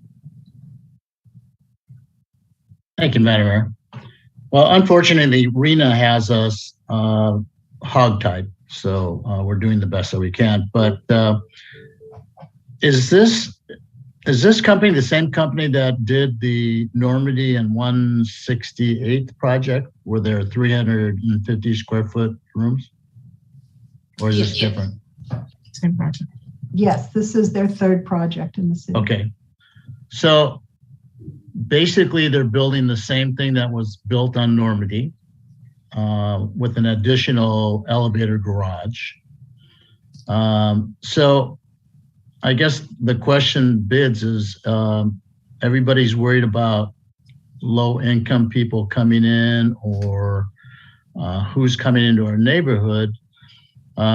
But when we have a project or two that's already been built and it's been proven, well, the one on Normandy is not open yet, and I don't like the color, but when that starts to become rented out, I'm sure we're going to see what that project has to offer. And it's true that we are trying to go green and we're trying to get people to take public transportation, bikes, scooters, whatever there is. And I'll bring that up later in the directives. But I think we're trying to do the best that we can as a city to meet the numbers that are being requested of us, as difficult as that may be. And we would definitely not put a project into our city that would bring in blight. So I guess my questions were answered through most of what everybody asked. And if we have a project already with 350 square foot apartments, it's pretty much the same project. So we have to look at both ends of what we're doing right now. So that's all I got to say, Madam Mayor. Okay, Councilmember Henderson. Thank you, Madam Mayor. I'm just kind of listening to everybody and all that, and a lot of my notes were covered, and then some other stuff kind of came up. So it meets our requirement to start developing transit-oriented development because it's right on our major bus line, G-Trans number 2. That part I definitely get and I understand. Question I have for Assistant City Attorney Kranitz is in regards to if this project does not pass tonight, what impact does that have on us trying to work towards our housing element goals? It's not that we don't want to meet it, but let's just say this is not a good fit. What are the potential blowback do we get from that if this project does not go through? First question. Then I'll respond after that, depends on what you say. Okay, thank you, council member, because that kind of ties in what I wanted to say. I know Peter used to advise you on this, and I've advised that under the Housing Accountability Act, the city is only allowed to deny a housing project, and the SRO project does qualify as a housing project, based on failure to comply with objective standards. Pretty much with housing, the state legislature has taken away discretion. They want to see objective standards. You can impose objective standards as far as some conditions, but you can't, subjective. You can condition a project based on subjective standards, but you can't deny a project based on subjective standards. Every little bit we don't do. I mean, our very low allocation on Gardena was 1,485 units. I think these are some of the first very low units the city has seen in ages. We've had 3 or 4 other projects that have given us 2 or 3 units here and there as affordable. They've been low, moderate, and maybe we've got one very low coming up. But everything we don't get, the state's going to be looking at us harder and harder. And by we, I mean every city in California, not just Gardena. They have a new, basically a housing strike force unit. I forget the formal name of it, but it's the "we're coming to get you" unit, for lack of a better term, where they're looking at every jurisdiction and they're looking at every way to come after a city, regardless of what the law is providing for, to say you're not meeting your housing obligations. And failure to meet housing obligations then turns into loss of grant money. Right. Thank you for that. Understand. Thank you for that. So in essence, because this project is still kind of short, a few units here or there, then would it make a difference if the square footage was increased, at least to make it, because 350 square feet is really tiny. That's like student housing or something like that. Every city in California is required to have areas of the city where single room occupancy housing is allowed to go. Gardena placed it in the M1 zone under CUP, and it set forth the standards. And this is in Chapter 1836 of the zoning code, the M1 code. And it is the city's ordinance that prohibits anything greater than 350 square feet per unit of being allowed. Traditionally, SRO housing, I think, does have the connotation that maybe some people think of more transient type housing. This is not that type of SRO housing. This is single room occupancy, essentially studio housing that complies with our municipal code. It has to have a minimum of 150 and a maximum of 350 square feet. Some cities actually require less square footage as a maximum. It's being rented on a monthly basis or longer. They have to limit the occupancy to 2 people. They're meeting the common areas and more of the requirements. So they're in complete compliance as far as the city's municipal code goes. Okay, thank you. That's all my questions, Madam Mayor, for now. Okay. No problem. Thank you. Okay. Let me go to Councilman Cascade and then back to Councilman Francis. Thank you. Thank you, Madam Mayor. Very short question to Mr. Johnson. Mr. Johnson, if this project, let's say, if it doesn't go through today, have you guys ever considered replacing it with a condominium that you guys can't sell? No, that's not conducive anymore. Condominiums, I mean, it's even hard to find an architect that will take responsibility for condominium developments with all of the litigation that follows. Any type of condominium project, you're tied to a project for 10 years with any type of issue with construction defect laws. Yeah, and it just creates a disaster. We used to do condominiums, as you could tell by my answer. Yes, I can. Yeah, and there is no residential allowed in the M1 zone besides these single room occupancy units. You know, we actually market them differently. We call them more micro units because that's a very trendy marketing term right now throughout the East Coast as well as the West Coast.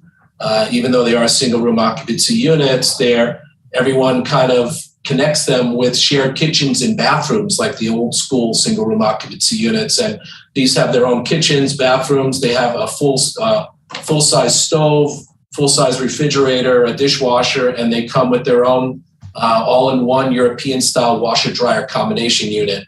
So these are not meant to be, low budget. And all the units meet all the ADA requirements. So a disabled person can live in those units. They're designed for that.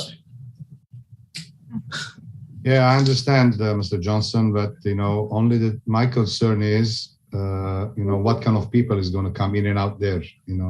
Is my police enforcements, they're going to be occupied, putting orders in the neighborhoods? Any issues going to be, all that thing, I take under consideration because, some people, they say, oh, we're going to rent it for a month and God knows what they will do, and they leave, because they don't even care because they are transient. They come in and out. So, and I live here. I just want to make sure, my neighbors are good neighbors. I'm not saying that bad people is going to come, but that's my concern is, I just want to make sure good people come to my city. I don't hear any, I've seen these projects all over the place. I go a lot to Glendale, North Hollywood area. There is a bunch of them. I've seen that. I just want to make sure if this project doesn't go through, what's the consequences? And Assistant Manager Kranitz, she told us already. So, I just have to take under consideration all these things, at the end. It's my city. Well, I would like to point out we are not here just to do one project. We want to stay in the city, and our goal is to enhance the city with our properties, not take away from the city. No, I understand that, and so I just want to make sure that I don't want to infest the city with single units apartments and transits coming in and out the city. I will refuse to do that too. I'll tell you from now. Understood. Okay. Councilwoman Francis? Yeah, myself. Okay, there I go. I've lived in a SRO before as a college student, so I have a pretty good idea of what a full-size refrigerator looks like, and that's not it's not like something I would have in my house. They're small. It's big enough to accommodate some things, but it's not. It's the new style full size. But since this is a conditional use permit, we're not. I'm not being subjective when you ask me about building a housing development in a zone, an industrial zone, where most of the businesses around it are manufacturing. So I don't think that's being subjective. It's pretty in an objective point of view. And also based on our 2021 housing element update that the state had required, it looked like we're doing pretty good. So I think in the long run, I think we're going to be okay because all the developments that we've approved since last year, in the 2 years since I've been on council, I think we're doing pretty good. We're not slacking or even dragging our feet, so to speak. And like I said, based on the report I got, and even the report, this one I just received from Community Development Department monthly report, you're doing a pretty good job there, by the way. Appreciate that. So I think we're going to be okay. And I think we really need to take a look at what our future is going to look like and what we want our housing look like as it comes to our city. And I think it's okay. So that we be objective in forming our opinion and making our decisions. Thank you very much. Appreciate it. Thank you for listening. Okay. Any other questions or comments? Okay, I have a couple of them. So, Mr. Johnson, you had mentioned earlier that you're targeting more of, I guess, like your young, like what I'm assuming, like engineers and things like that. Are you looking at maybe like those who are working like over at SpaceX, places like that? Is that more or less what the target is? Because what I've noticed in the past is the trend is, like you said, they're very young out of college. A lot of them don't drive, and they seem like they work all the time. They just need somewhere to go home and sleep and turn around and go back to work. Is that more what you're targeting? Yeah, we tend to get a lot of young professionals. They might be right out of college. They're starting their job. SpaceX is definitely one of the companies that we're trying to promote the projects to. Okay. We're getting a great response. Like I said, one of the investors runs the pension plan for SpaceX. So we are expecting a good promotional push there for their people to move into. They opened up a housing project right across the street from SpaceX, and I believe only 10% of those units were under 600 square feet, and they leased out immediately. And the leasing team there said they wish the whole building was smaller units because, you know, most of the people in there are single, and they don't need a 3-bedroom unit or a 2-bedroom unit. Okay, I see. The other question I have is, let's just say you have 2 people move into a unit. Are you only saying that you can have 1 vehicle there as far as so that it meets, you know, so it doesn't exceed the number so that we don't have off-street parking like around the block, you know, 132nd and so on? We put the required parking that's in there. Okay. If 2 people move in, they may not have any cars. I mean, like I said, we have other buildings where 50% of our parking structure is empty. Right. So it's hard to know that answer. Can I make one comment? This is not a background, the architect. The way the automated parking works, if you look at a standard garage and say cars are in tandem, if that tenant doesn't take both cars, you have a space left over. In this situation, every space is usable regardless where it's located because of the way the cars shift around. So you have 122 spaces available so if 70% of the people have a car and 30 don't have a car, and then 30 more want a second car, they can be shifted around and moved around in there. So it's very flexible parking. Okay, got it. Okay, I want to go back now to talk a little bit about the aesthetics of the building here, because one of my biggest concerns was the color, the original orange color. I mean, I think it's a nice project, and I get the trend, what you're saying, you know, young professionals and so on. And I thank you for making those additional color options for us. I think it was one in blue, a gray, as well as a dark gray. I personally like that blue. I think it kind of blends in a little bit better with the area. The orange was a little bit much, but overall, I think the design of the building is nice. I mean, I'm looking at what we have now, and I think this will only be an improvement to the area there. I feel pretty confident that we're not going to have that, parking, into the residential areas. And if that does happen, we have a really good police department here that, if there's those kind of concerns like that, then if later on down the line, if it is becoming a problem, then maybe parking permits may become an issue. I really don't foresee that with this type of project here. But there again, because we're a small city and we're a city council, and we can make those kind of decisions moving forward if it becomes a project. If it becomes a problem. As far as, more landscaping in there, I think that looks really good, because I think, in projects, when you just see building alone and no flowers or not good lighting, I think it looks very institutionalized. And in this instance here, I think what you guys have added to it, I think looks really good. So I'm personally in favor of the blue. I hope my colleagues like it if this project does move forward. I think it's great the fact that you guys have the pool in there, the spa, the mailroom, the parcel room. I think those are good things, because as I keep hearing from all the younger millennials, when they get out of college, they don't like homes where you have to deal with grass and taking out the trash, and they like it convenient like that for them. I think the only thing this is missing is a dog park in there, but I'm not advocating for that, but I'm just we actually do have a dog park area over by the entrance gate to the garage. Okay, well, you've got it all covered then. Okay. We even have little gardening areas that we're putting in. They're surface mounted gardening boxes so tenants could grow their own vegetables. Wow. Okay. I guess you guys have kind of thought of everything here. So, I mean, and looking at all of that, I mean, I personally, I think the project is good. You know, my concern always is whenever it's apartments, you know, like my colleagues have said, you know, who is this attracting? You know, is it somebody coming in there with more than one family? And I don't think that will be the case here. If you have a strong management team, like you guys are saying, then I feel pretty confident that we won't see more than 2 people in a unit. And if that is an issue and we start to see a trend like that, we will come back to you and say, hold on a second, this is a violation. If we're starting to see that spill over into the community there. So for myself, I would have to say that I want to move forward with this. Granted, we go with the blue color because I think the blue complements the area. Again, I don't know how my colleagues feel on this, but you know. Anything but orange. Okay.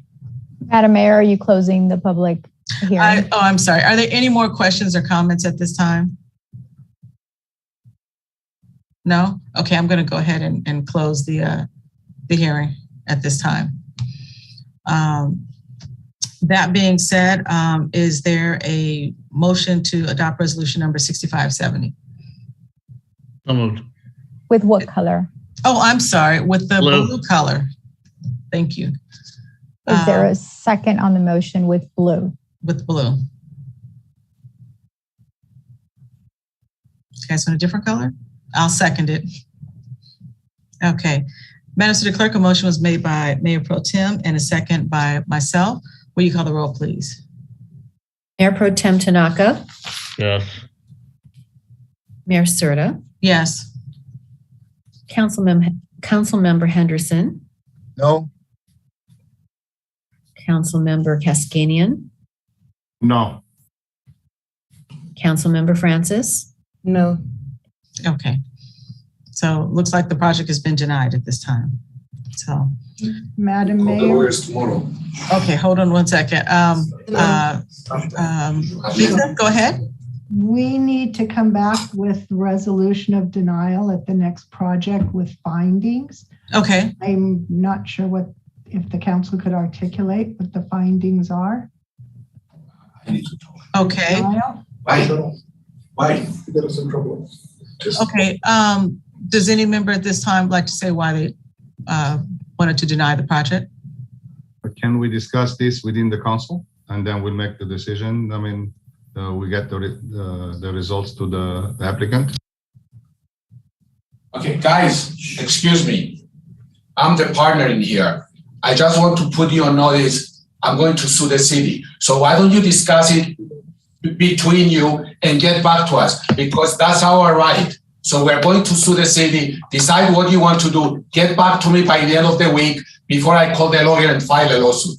Thank you very much.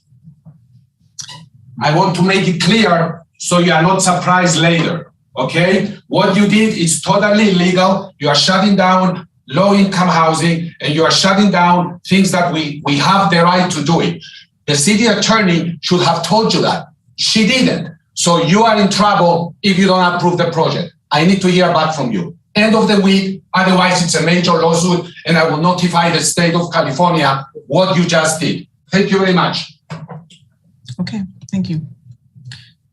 Okay, that being said, does anybody like to say at this time why they'd like to deny the project? You have no idea what you are doing. You are talking about doing condominiums in areas that condominiums are not allowed. Condominiums are not allowed. And you are talking about condominiums. Mr. Johnson, Mr. Johnson, they are not allowed. Wait a second. You need to know what you are talking about. Let them talk. Let them talk. It's ridiculous.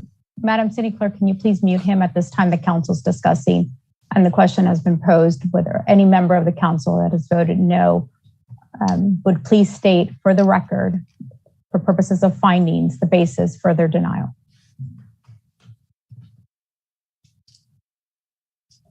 Okay. If no one at this time does, then Madam City Attorney, what's your suggestion?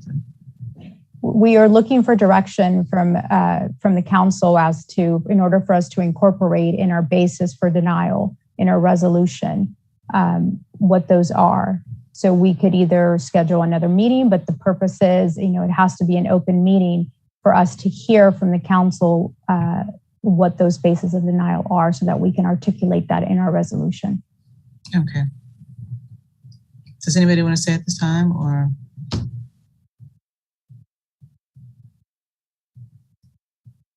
Okay. We'll do the best we can. Okay. Well, I'll say, I have a great concern with this particular type of housing going into this particular manufacturing area. That's one of my biggest concerns. I also have a big concern about 121 units. The high density that's going to this area. That was my other issue. Okay. Really didn't care about the color. That's a non-issue to me. Okay. Also, about the other businesses, Western, we talk about parking. I wouldn't, if I'm in a hurry, that automatic parking is my last choice. Automatic parking would be something when I'm coming in and I'm staying in for the evening. So I think that there will be a parking problem. I mean, trucks are already parking on that street anyway. Well, I have it, because I've talked with Chief Sotell about the trucks that are parking on Western anyhow. So yes, there is already concern about parking. And so those are my concerns. And I don't know, I'm not quite sure how I'm not used to being yelled at by somebody. And please, sir, I can understand your frustration, but if you come forward again, please don't yell at me. I would greatly appreciate it. I haven't yelled at you. Okay. Does anybody else want to add to that as far as for the findings? No? Lisa, do you have enough information there? We will do our best, Madam Mayor. Okay. So Madam Mayor, I have a question. So sure. As my colleague Art Cascanian said, can't we have a discussion first to make sure that we understand what all our findings, because I think it's a bunch of different findings, and Councilwoman Francis, she articulated hers. I'm sure Councilman Cascana has some. I have some as well, but I think we should be able to have our own discussion about this prior to new resolution being built. So can we have another study session or something like that, closed session for the 5 of us? We can meet with each one of you, but again, if it's going to be a discussion of the council, it must be a public hearing. And as it should be. No, it should be, but in regards to understanding. And, if the gentleman, if he gets come back, he doesn't get to yell. I find that very disrespectful. I agree. Right. You're right, it's very disrespectful. But I'm okay with the color blue. I just think the square footage should be increased, and the projections in regards of, so here's my comments to that then. The projections in regards to the target market haven't been proven yet. So I think we need a little bit firmer projections on that, although I like removing the blight in that location. And we probably need to do an EIR on that space in regards to parking. That wasn't thoroughly done enough, in my opinion, and everything. It doesn't look like housing that people will want to reside in to me. But if it was blue, that's immaterial. I think the units need to be larger. 2 people, 350 square feet, like living in a residence inn or something like that. And I'm just not sure that's what our city wants. If there were single family homes or some sort of condo type, that would be, I think, preferred on that lot of land. Maybe 4 units, 5 units, a 4-unit apartment building, I think would be a little bit more accustomed to the aesthetics of our community.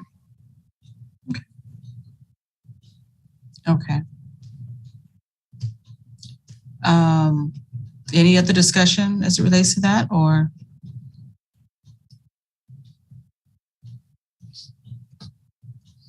No? Okay. So Lisa, I think that's probably all that you're going to get as far as for your findings. Okay. Thank you. Okay. So then something will come back at the next council meeting as far as the resolution. The resolution with findings, correct. Okay. Okay. All right. So let's move on from this item here. Next up is item number 13A. Mr. City Manager.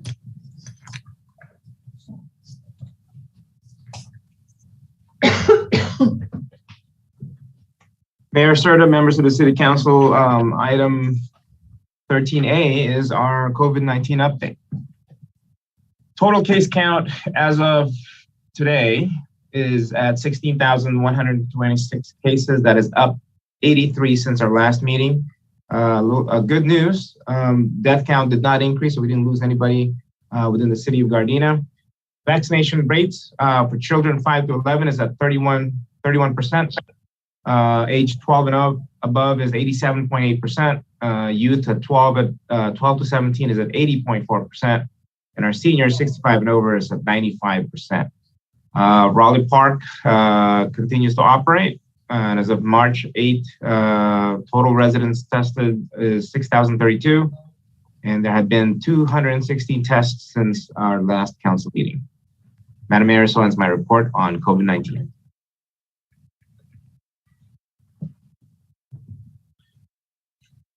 Okay, are there any questions or comments? Okay, if not, let's move on to item number 15A, departmental items. Mr. City Manager.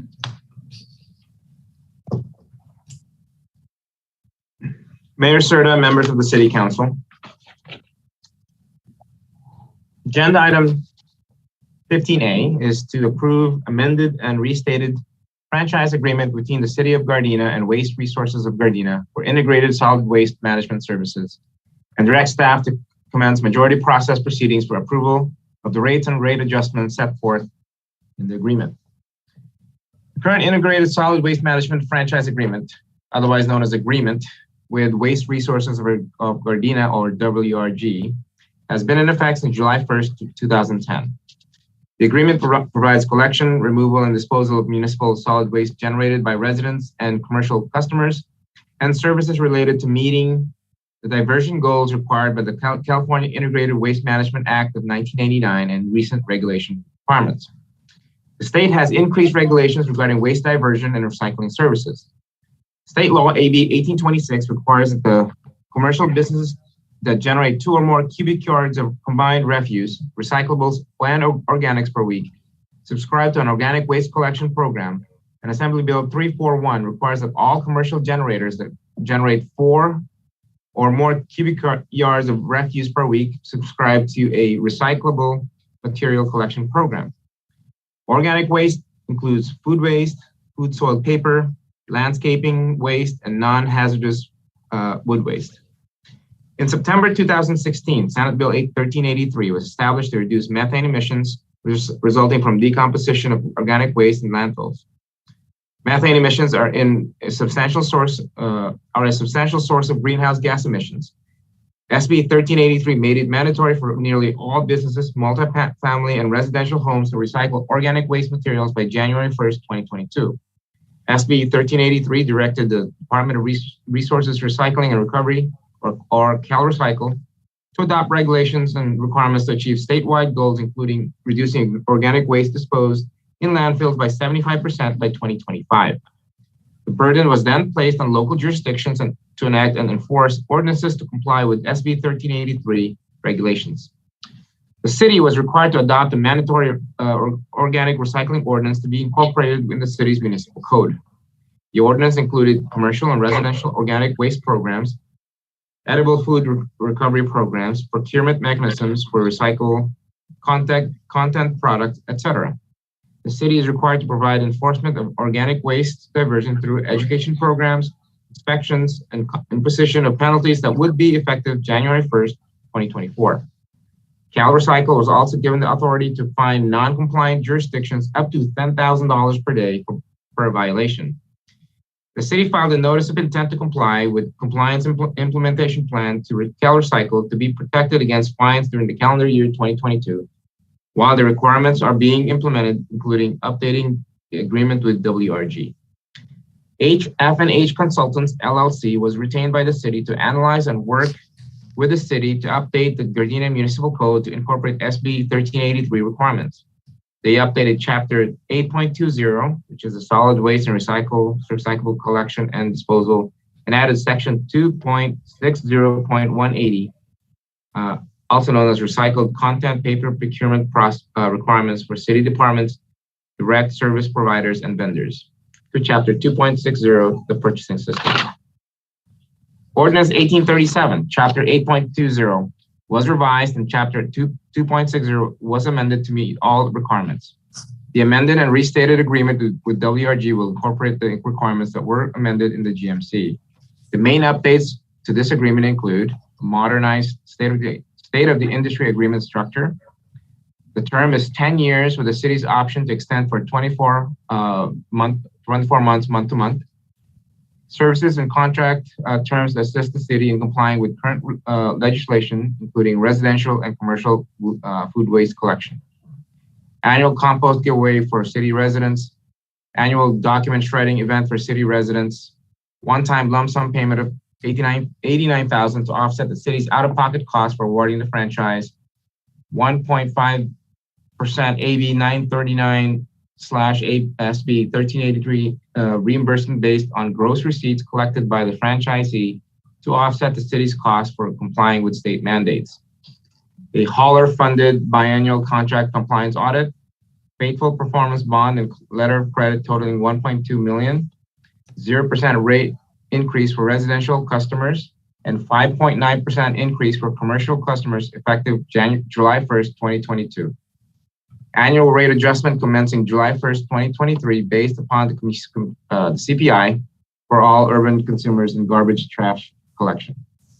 As specified in the agreement, commercial and residential rates provided for in the agreement will not become effective until approved in accordance with majority protest proceedings and procedures, which entail mailing to affected customers a notice setting forth the proposed rates, giving at least 45-day notice of the date, time, and location of the majority protest hearing, and conducting the hearing.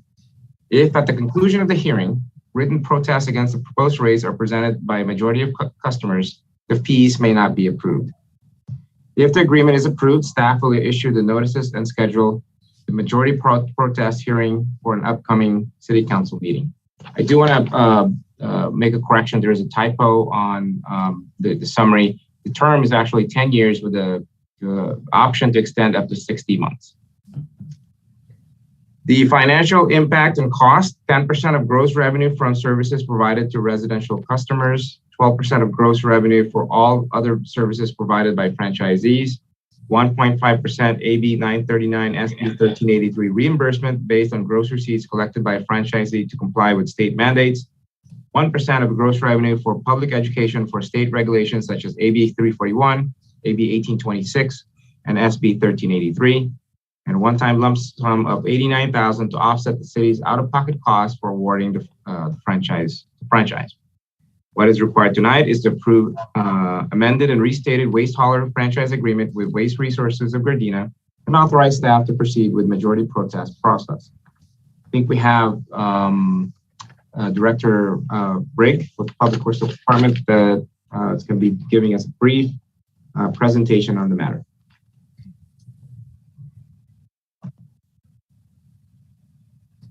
Director Brigg, go ahead.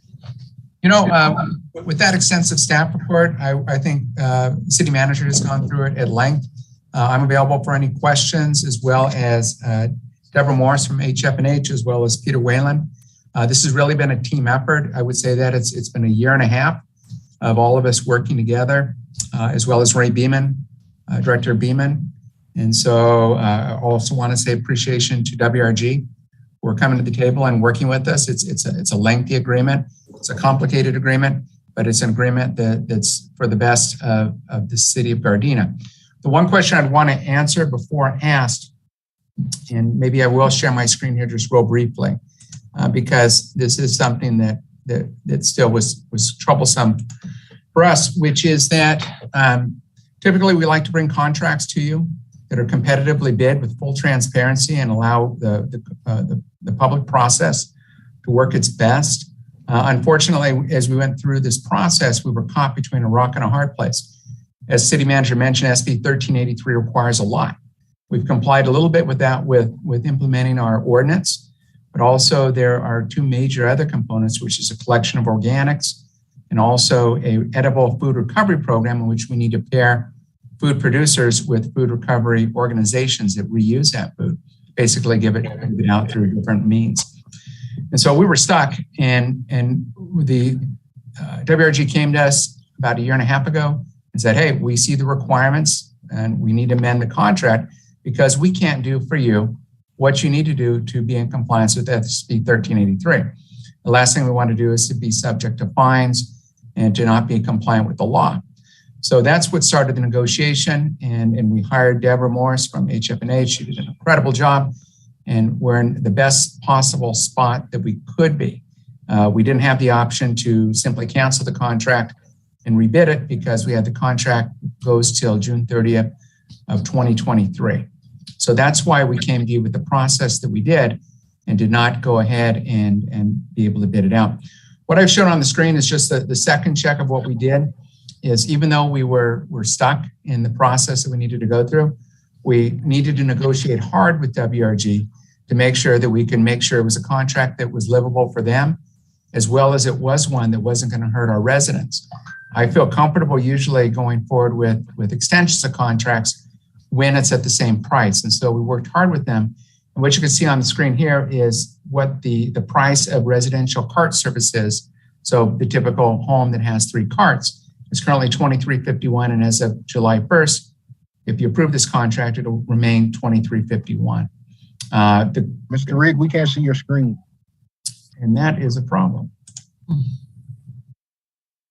You see it now? Yes. Okay, I apologize for that. So in the rates here, you can see that Gardena is just above the bottom of the rates of comparable cities.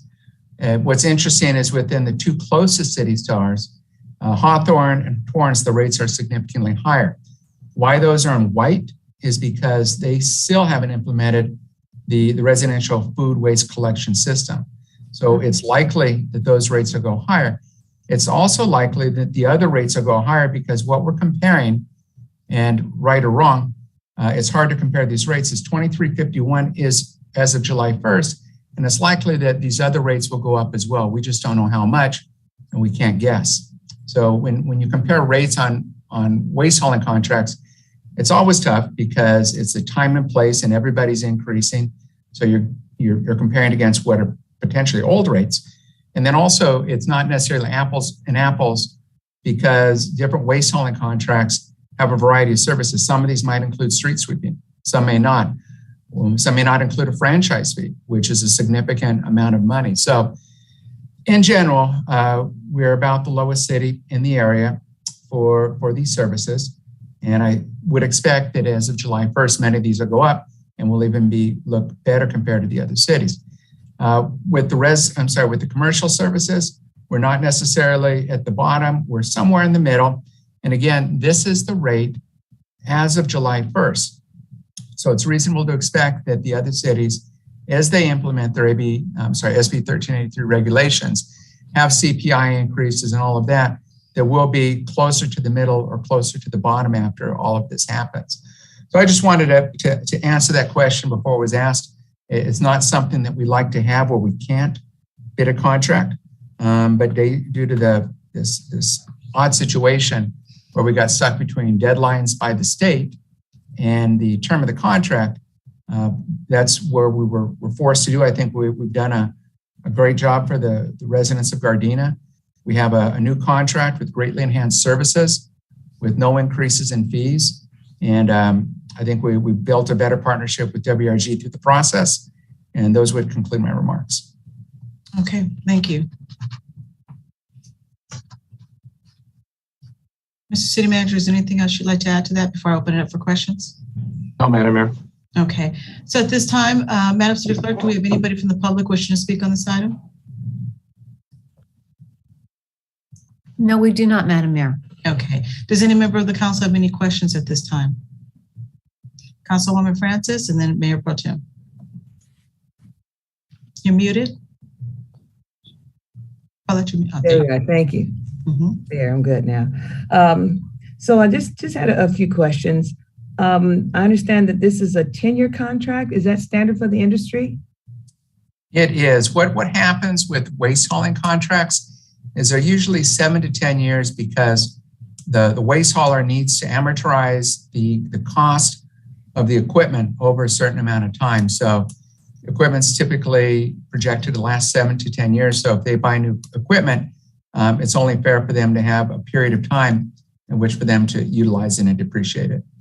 And when it, I think I maybe wasn't hearing correctly.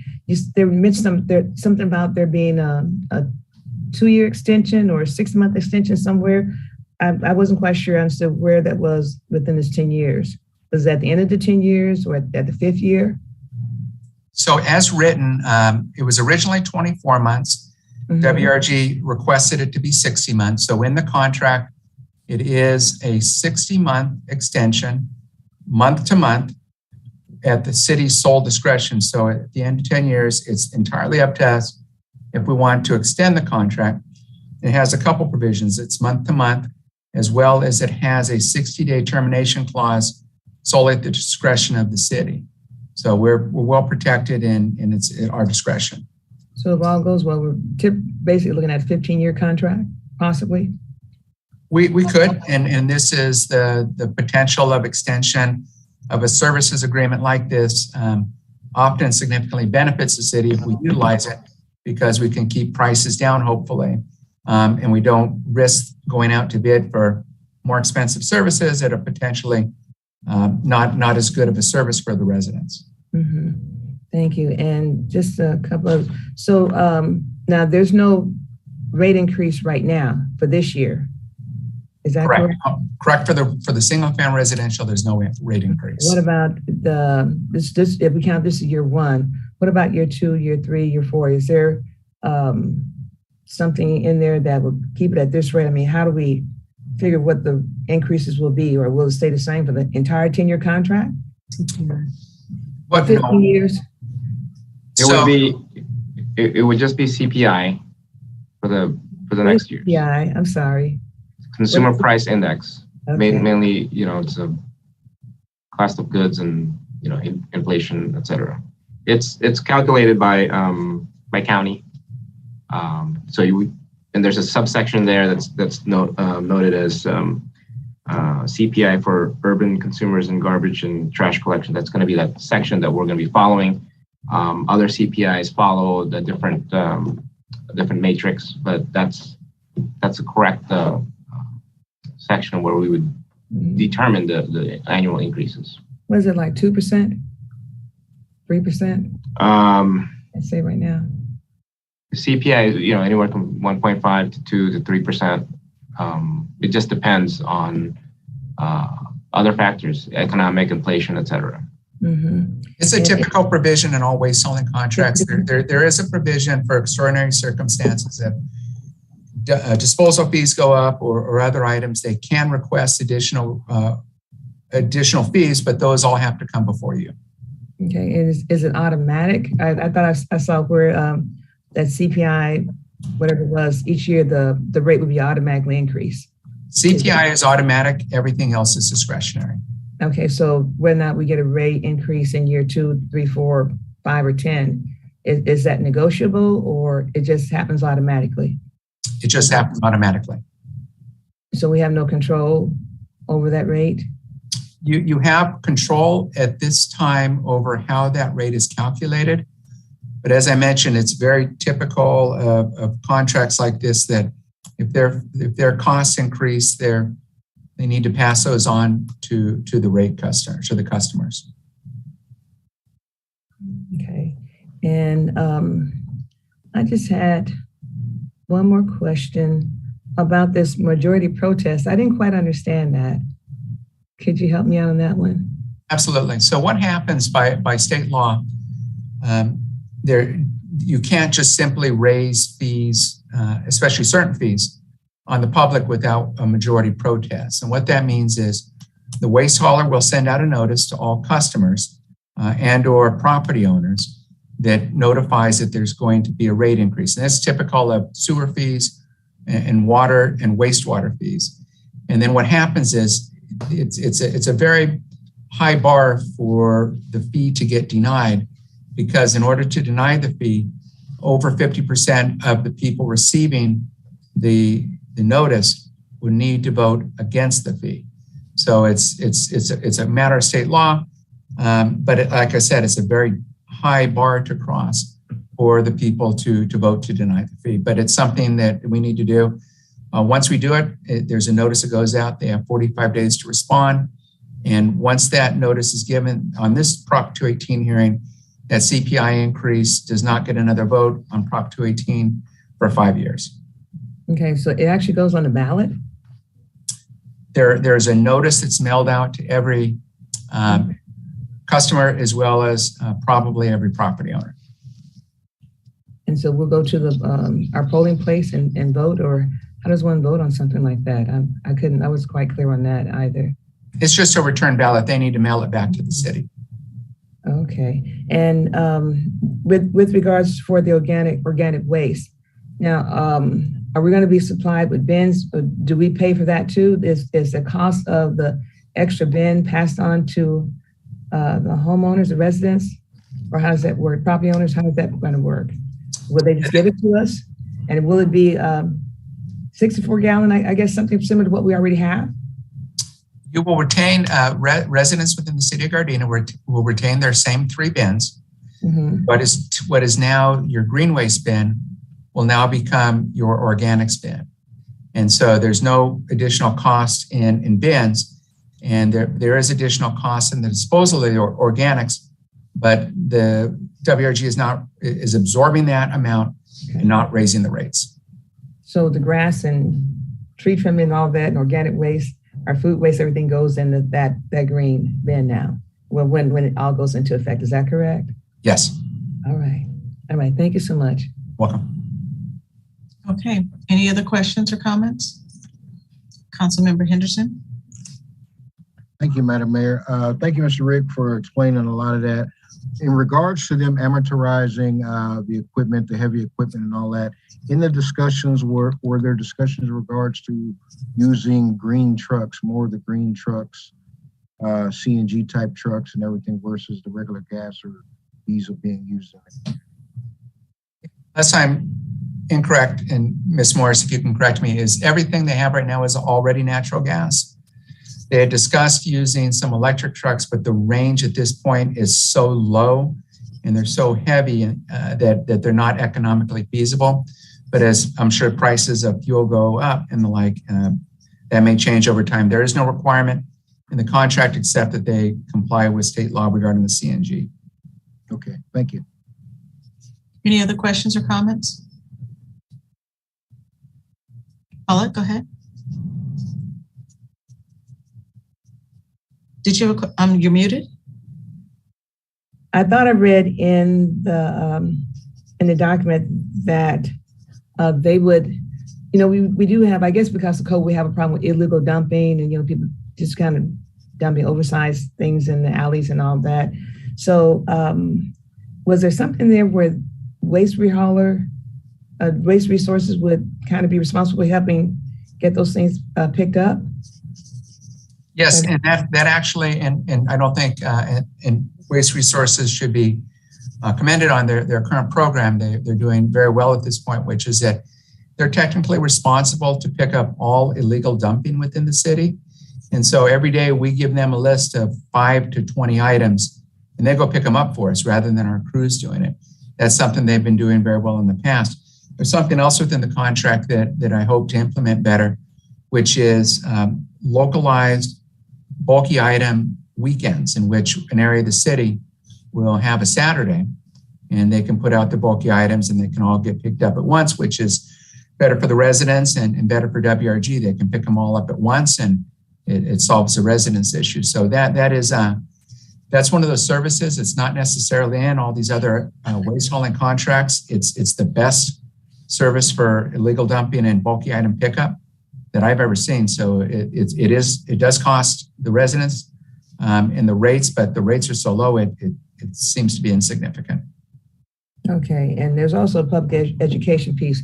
I don't know if I saw in the contract on the frequency of the public education, because I think that's ongoing to kind of keep our residents on top of, when there's bulky pickup and the organic waste, how does that work, recyclables and all of that to help us keep our city clean. So was there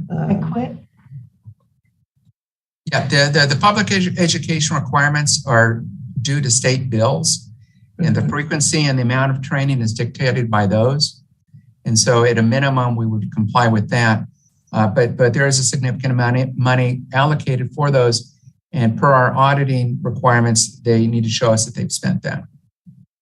And just one more question, just as I thought I read in there, if a customer calls to get trash picked up or something extra picked up, that there's a time limit, some type of time frame that Waste Resource has to pick it up, or there's some kind of consequence. They don't pick it up, say within 24 hours, 40 hours, something like that. Yes, there's, and I appreciate Ms. Morris's additions of those to the contract, that there's a lot of performance measures that if they don't comply with those, there are monetary fines that would be allocated. So there's a cost to them not performing now. And that's not to say that they're not providing the residents very good service at this point, but it's always good to be able to have a tool to hold them to if things would change. But there's, I think, 7 pages of different fines within the 150-page document, and it's there's a lot in there. But those have been added, and we're hopeful we don't have to use them, but they're there if we need to. And just one more question. I promise I'll be finished. So, as far as the performance evaluation, I don't know if I saw that piece in there. As far as is there annually or every couple of years where somebody, I guess, Public Works, I'm not quite sure who would be responsible for that, to sort of take a look at, how well they're doing. We've had some complaints in this area. What can we do to do this better? Is there some type of something in place for that, or is just it's kind of we run as long as there's no problem, we don't get any complaints, everything's okay? But are we evaluating how well they're doing? So we have continuous evaluations because Public Works Department, Hong Lee, who's our Public Works coordinator that manages the day-to-day operations of WRG, if we hear complaints, we hear them immediately and we resolve them. And lately there have been very few complaints. I would defer to Ms. Morris if there's something additional within a set schedule for performance evaluation. So there are two things that we included in the agreement. One of them is the biennial contract compliance audit, and which is funded by WRG. And when we do those, we go through, all kinds of sections to make sure that they're complying with the terms and conditions that are included in the agreement, to make sure that the residents and the businesses are getting what they're paying for and they're abiding by the agreement. Also in section 7.1, there is the performance hearing. If the city found that there were, egregious complaints or, a significant amount of complaints, or there were deficiencies in certain areas, the city could hold a performance hearing. So those are your two kind of stopgaps. As Alan said too, there are provisions in there for default. There's liquidated damages. So, the city staff and HF&H and the city attorney have tried to make sure that there are provisions within the agreement to really hold WRG accountable for the contract. Thank you very much for your answer. Thank you, Director Riggs. Thank you. Any other questions or comments? Madam City Clerk, I did ask if we had any public speakers, right? Yes, I believe you did, but we do not have anyone. Okay, all right. Okay. All right. So at this time, since there are no more questions or comments, can I get a motion to approve amended and restated waste hauler franchise agreement with Waste Resources of Gardena, as well as authorize the staff to proceed with the majority protest process? So moved. Is there a second? I'll second. Okay, Madam City Clerk, there was a motion made by Mayor Pro Tem Tanaka and a second by Councilmember Henderson. Will you call the roll, please? Mayor Pro Tem Tanaka, Yes. Councilmember Henderson, Yes. Councilmember Cascanian, Yes. Councilmember Francis, Yes. and Mayor Serta. Yes. Okay. Thank you. Right. Next item up is item number 15B. Mr. City Manager. Mayor Serta, members of the City Council, agenda item 15B is to approve the proposed conceptual design to proceed with the final design and construction document phase, the Gardena Community Aquatic and Senior Center, job number 978. On September 28, 2021, Council approved the design, architecture, and engineering services for the Gardena Community Aquatic and Senior Center project to RJM Design Group. Subsequently, the city received $8.5 million of Prop 68 funds, park grant funds, and an additional $15 million bond proceeds for various park projects. The additional bond will supplement the remaining costs for this project. Thus far, various project tasks have been completed, including development of the portal website, land and topographic surveys, geotechnical study, hazmat report, application to underground existing overhead utilities, held stakeholder and community meetings, and developed the demolition plans and specs and the conceptual design plans. The existing facility is approximately 1,500 square feet and has shower and locker rooms. The conceptual design phase has new constructed 12,000 square foot building that incorporates the programs that were identified in the grant application. The community complex will be built on the acquired fourplex buildings that will be adjacent to the pool. The building will have amenities for the senior center and aquatic center. Senior center will have a reception lobby, restroom, conference room, office, break room, storage room, and kitchen and pantry. The aquatic center will have a ticket window, men's and women's locker room, and family restroom. The current prim pool is 25 yards with 6 lanes, and the pool will be expanded to 8 lanes. There will be an aquatic center entrance, outdoor showers, bleacher seating, seat walls, shade structures, diving board, pool equipment and mechanical room, and pool storage. The outdoor courtyard will have the exercise station, ADA accessible drinking fountain, picnic tables, barbecue grill, and lawn area. There will also be an ADA parking. There will also be ADA parking stalls. In addition to the proposed conceptual design phase, demolition plans and specifications have been completed and are ready to release the bid invitation. Staff plans to seek council approval of the construction contract award in May 2022 and complete the demolition by October 2022. The conceptual design if the conceptual design is approved, the construction document phase is scheduled to be completed by early 2023 and construction will begin late spring 2023. Staff respectfully recommends that the City Council approve the proposed conceptual design to proceed with the final design and construction document phases of the Gardena Community Aquatic and Senior Center. The amount of expenses is $1,227,625. Funding source is Prop 68 Park Grant, and what's required tonight is to approve the proposed conceptual design. Okay. Does any member of the council have any questions or comments? Mark, go ahead. Thank you, Madam. Mr. City Manager, what is that portal website address, or it's not up yet? I don't know the portal address. It should be linked to our website. Mr. Rigg, do you know the address? I don't know the address. I do have a little presentation I'd like to go through. If we do have the opportunity, I will make sure it's emailed to all of you in the morning. Thank you. Okay. You know what, Director Rigg, let's go ahead with your presentation because that may answer some questions there. Thank you.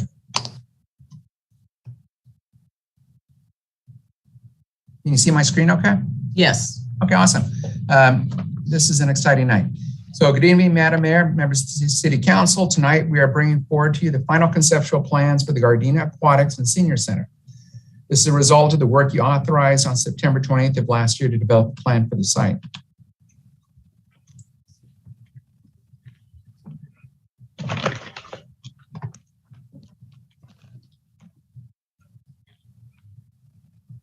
Again, there we go. Here you have the major activities done since your authorization of the contract. We have been busy. Tonight, we have before you the final plan, and I'd like to get your authorization to proceed to construction documents. Although we knew that a senior center and aquatic facility was needed at the site, the consultant performed extensive outreach to further refine the design of the facility. 2 workshops were held, and even though it was the middle of COVID, we had a significant amount of attendance and input. Surveys were obtained from a variety of sources, and in the end, the results are provided here. I know they're a little small to see, but what this did do is it helped us refine the design. And 3 of the most popular items were adult and youth swim instruction, senior aquatics, and senior exercise. All of these have been incorporated into the design. As Councilmember Henderson spoke of, RGM developed a website to help assist in the input for the design of the facility. This will all be transformed into a tracking tool for the development of the senior and aquatics facility all the way through final construction. So we're going to keep the community can watch it get built and understand where we're at. Go back a little bit, the area for the facility shown on the screen. The right side in purple is the existing pool site. The area on the left in blue includes 2 properties the city acquired, which will be the expansion area. Within the expansion area will be both exercise and recreational facilities, the main building that houses the senior center, and changing rooms, and facilities for the swim area. When we applied for the Prop 86 proposition grant, I always get those 2 numbers confused, sorry. We provided the state a conceptual plan, which is shown here. It is a requirement of the grant that we follow this plan as closely as possible with our final construction plans. Here you can see the final conceptual plan that follows this concept. First, on the right side, you have the 8-lane swimming pool, as well as a shallower area for training and exercise. The first floor of the building is broken into 2 areas, with the light blue on the right being the area for the swim facility, and the darker area on the left being the senior center. And I'll go into details on this here a little bit more in a moment. Below the building on the left, you can see the number 14, which is the outdoor area for the senior center.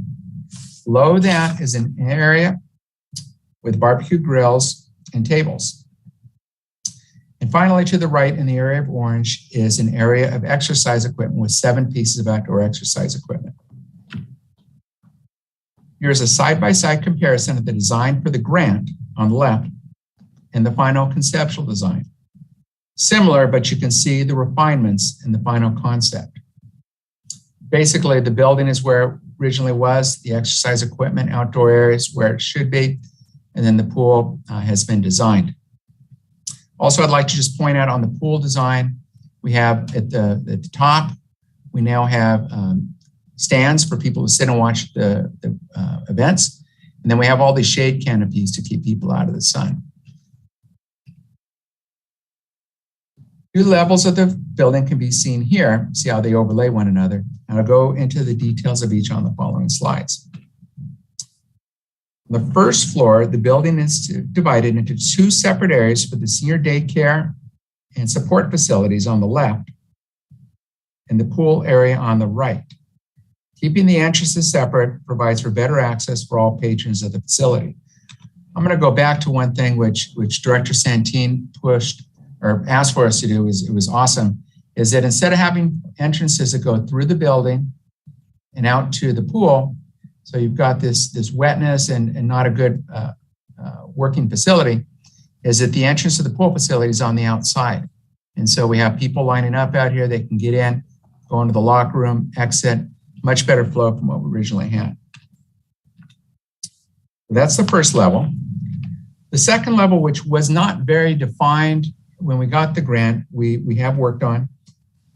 It has 4 classrooms total, 3 of which are on the left, have movable walls and can be combined to a 2,100 square foot room. A reading room is also included, as well as a balcony for the seniors to enjoy outside with a view of the pool. That concludes my presentation. Larry Ryan from RJM, Director Santin, and I are all available for any questions. And I will leave the presentation up. I'll go back a little bit to the main slide of the facility in case there's any questions. Okay. Okay, let me open it back up for questions here. Does any member of the council have any questions or comments? Okay. Oh, go ahead, Paulette. You're muted. Okay, there we go. Okay, am I unmuted? Okay. One of the things I was concerned about in the initial process was that where the registration was. I like the idea that you moved everything away so people weren't having to walk through the area, out of the pool, across the officer's registration. So I'm glad you moved that part and kind of rearranged things like that. So that was good. And it's a nice looking project. So thank you. Okay. Go ahead, Art. Thank you, Madam Mayor. Mr. Rigg, on the shaded area that we have here on the right side, the yellow with the palm trees, looks like, yes. This one is facing west, isn't it? And I don't know if it's going to be a little shaded area or not, but in the morning we have the marine layer anyway. We don't have too much sun, but in the afternoon when the marine layer burns off, and the sun is on the other side of the pool, so whoever sits over there, I don't know if it's going to be any shade or not. Ask for Larry Ryan. Can you answer that a little bit more? He is the project architect with RJM. Hi, good evening, Madam Mayor, members of the council. There's a lot of variation in shade canopies. And so when we select those, we'll select those that have a slanted roof so that there's clearance, to get underneath them and be up out of the way of vandalism. But they will have a roof line that's going to create shade as much as possible in that arrangement along that side. In addition, we're also going to be incorporating shade over the spectator bleacher area as well. It's just not shown on this plan. With current drawing programs, we can project shade at a particular time of year based on a roof line onto the ground plane. Nobody nobody more than me wants to shade the land where the shade belongs. So that's certainly one of our priorities when we get into the final design. Okay, thank you for that. And one more question: have we ever considered putting some solar panels on the top? Maybe we can save some money. Is that doable? Yeah, we have not evaluated that as of yet, but we certainly will do that. Thank you very much. Okay, I have a couple of questions here. I'm looking at the number 8 here with the little yellow 8. Is that the entrance there where the I think it says reception, where a person can just go in the senior center portion and not the pool part? Yeah, so they would come into this. This is kind of self-contained.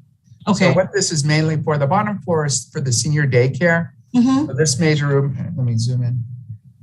You can see that. And then this is their outside activity area. Okay. So the seniors come in to here. They can exit out into here as well.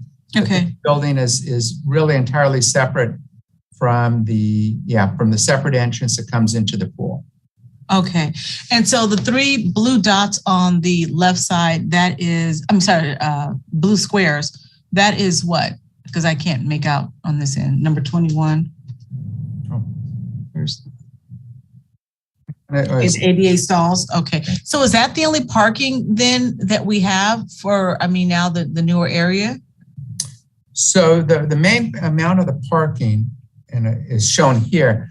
So we're relying on, there's a variety of visitor lots around the block. So this would be most of the parking for the facility. And also we would expect that there would be busing in of the seniors. So there's a limited parking demand for the facility. Okay, I'm sorry. So that visitor parking lot, is that the one we use right now that's across from Nakaoka? No, it's across from Rush. It's across from, I know what you're talking about. Okay, gotcha. Okay. And then the last question I have here, as it relates to like the exits. So I see where people enter for the pool as well as for the senior center, but in the event of an emergency, are there other exits around here that maybe I just missed it, or are those the only two entrances going in? Well, there's the main entrance to the pool. Okay. Up on 160th. There's a main entrance to the senior center here. Okay. There's an exit from the senior center into this area. They can come out to the exercise equipment. So that's a third entrance into the facility. Okay. I would look to ask Larry if there's the need for the possibility of a secondary emergency type exit from the pool area. Near the pool. Yes, thank you. What we're going to do now, we've been working to get the site plan resolved, and then the next level is going to be making sure that based on the square footage of the pool area, we have the required number of exits. We may try to incorporate an additional exit, emergency only, out to LaSalle. Right. Right. That's the only thing I'm thinking in terms of just in the, excuse me, in the event of an emergency. But I didn't realize where the ADA, what was that? Parking stall? Parking stall. Yeah, I didn't realize that was a third exit there as well, but okay.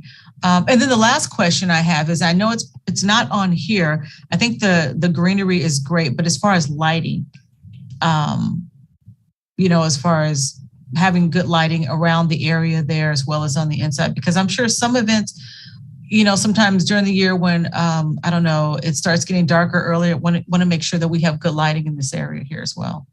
Yes, that will be incorporated into the plan. Okay. For both the aquatics area as well as the more park-like exercise area, or to the below the building area. Okay. If I may add to that, the one thing that two things we're cognizant of. One is we need to light up the area so they're safe at the facility, but secondarily, or as important, is we need to make sure that that light does not spill over into the residential neighborhood. And one of the benefits with LED lighting these days is it's much more directional. Okay. The traditional lighting. So as we design the lighting, we want to light up the site for the neighbors, keep it as dark as possible, or reasonably light, but not light them up as if they're within the facility. Okay. And something that just came to mind in looking at this, on 160th Street there, now is that going to be more of a drop-off area, or will people be able to park there? We'll work that through in the final design. It's reasonable to expect that in the area of the senior center opening entrance, that this would be a large drop-off zone. Okay. Because we want people to come up, drop off, and if they've got an elderly person, or for any kind of buses that are servicing the site. So it'll remain mostly parking, and we'll work through in the final design documents. It's reasonable to expect we will have a drop-off zone there to service the facility. Got it. Okay. That's all I have. Okay, I'm going to go to Mark, and then we'll open it up to Paulette, and then to anybody from the public. Thank you, Madam Mayor, and thank you, Mr. Rigg and Larry, for this report. So in regards to electric charging stations and vehicles, so the parking lot that's on LaSalle, that visitor parking, I can't recall if we is that going to be incorporated as part of the parking of this project? And if so, can we then work with the SCE to modernize some of that so we have more electric vehicle parking over there?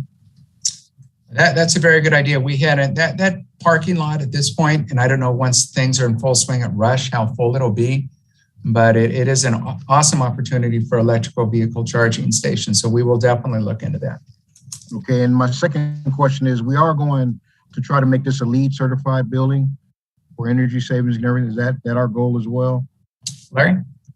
Yes, the goal is to have it qualify for LEED Silver in terms of the checklist and stuff, but not actually go through the full commissioning process.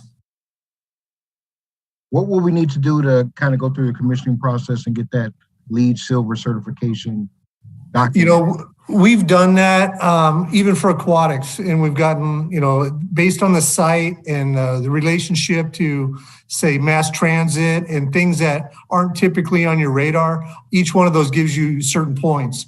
The commissioning is a fairly onerous task, and on that other project, we had a specialty consultant that was in the $40,000 range to procure that actual certification for the city. And it's really each city looks at it differently. If it's important to you and it's something that you want to pursue, we can certainly, assist in that venture. Okay, thank you. Okay, Councilmember Francis. Yes, thank you, Madam Mayor. You one of your questions about parking reminded me of parking. Now, so the visitor parking right there, that's the existing parking that's right across the street from the gym right now? Yes, it is. Okay, is there any plans to, because I know in the summer when it gets really warm, a lot of people want to come to the pool because it's the nearest pool. I think the next nearest one is over at Laundry Park, and it fills up quickly. So is there any space in here for, how are we going to handle the overflow parking? I guess we have to work out swim hours and hours of operation, all that. Yeah, that's something we'll have to work through. The pool site operated before with this exact same parking configuration. And so one thing we talked through is that it's reasonable to expect maybe there's a few more people at the pool, but it used to operate with the same amount of parking that it has now, and it will in the future. There are additional public parking lots. They're a little bit of a walk for the families, but they're down on 162nd. And so those could be used as well by the public coming to the pool. Okay, because so is it only for seniors, or will there be free swim hours for anybody, or? The programming hasn't been worked out, but there will be some of each. And Director Santine will work through all that with her staff. Mm-hmm. Okay, good. Parking is going to be a concern for the neighbors. I'm most concerned about that. So I hope we're able to work that concern out. Thank you. Okay. Any other questions or comments with council members? Okay, if not, Madam City Clerk, do we have anybody from the public wishing to ask any questions? You're muted. Yes, Madam Mayor, we do. We have one hand up. Okay.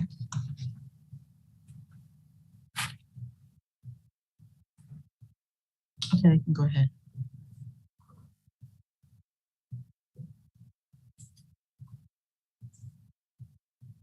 Oh, yes. Hi, good afternoon, City Council and City Mayor.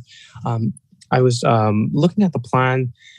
So what I would do is, this is just my I was looking at the second floor on the grant. The second floor was not defined or specified the usage of that second floor.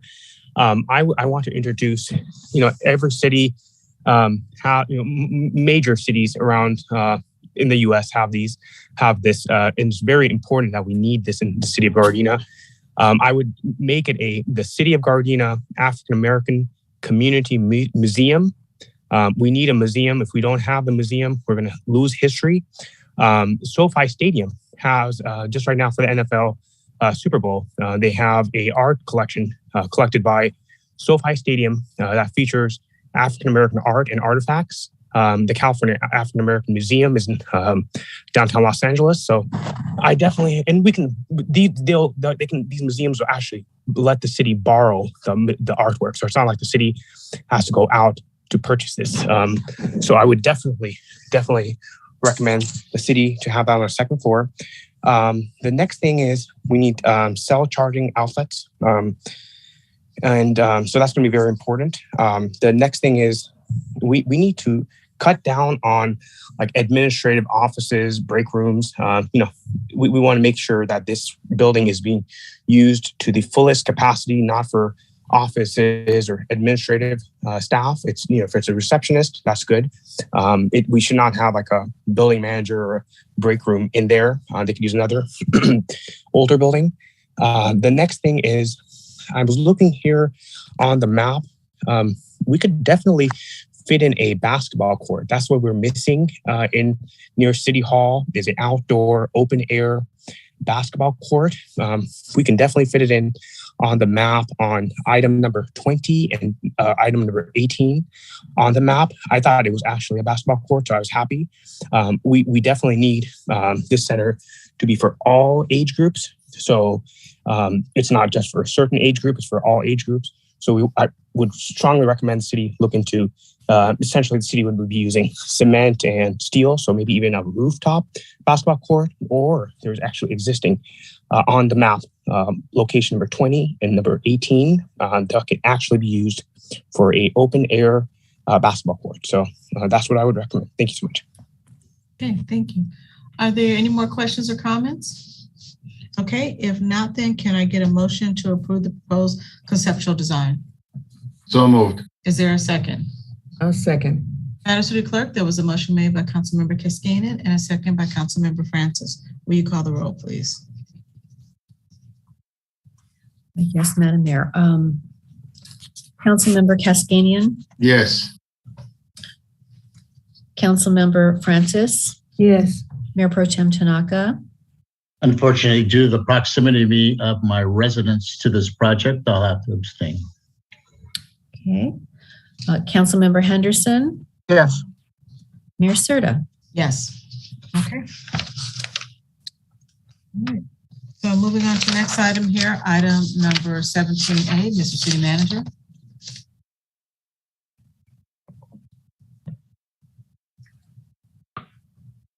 Thank you all very much. Thank you, Larry. Mayor Serta, members of the City Council, agenda item 17A is to approve purchase of 7 40-foot zero-emission battery electric buses for $7,740,208 and authorize program total of $8,514,229.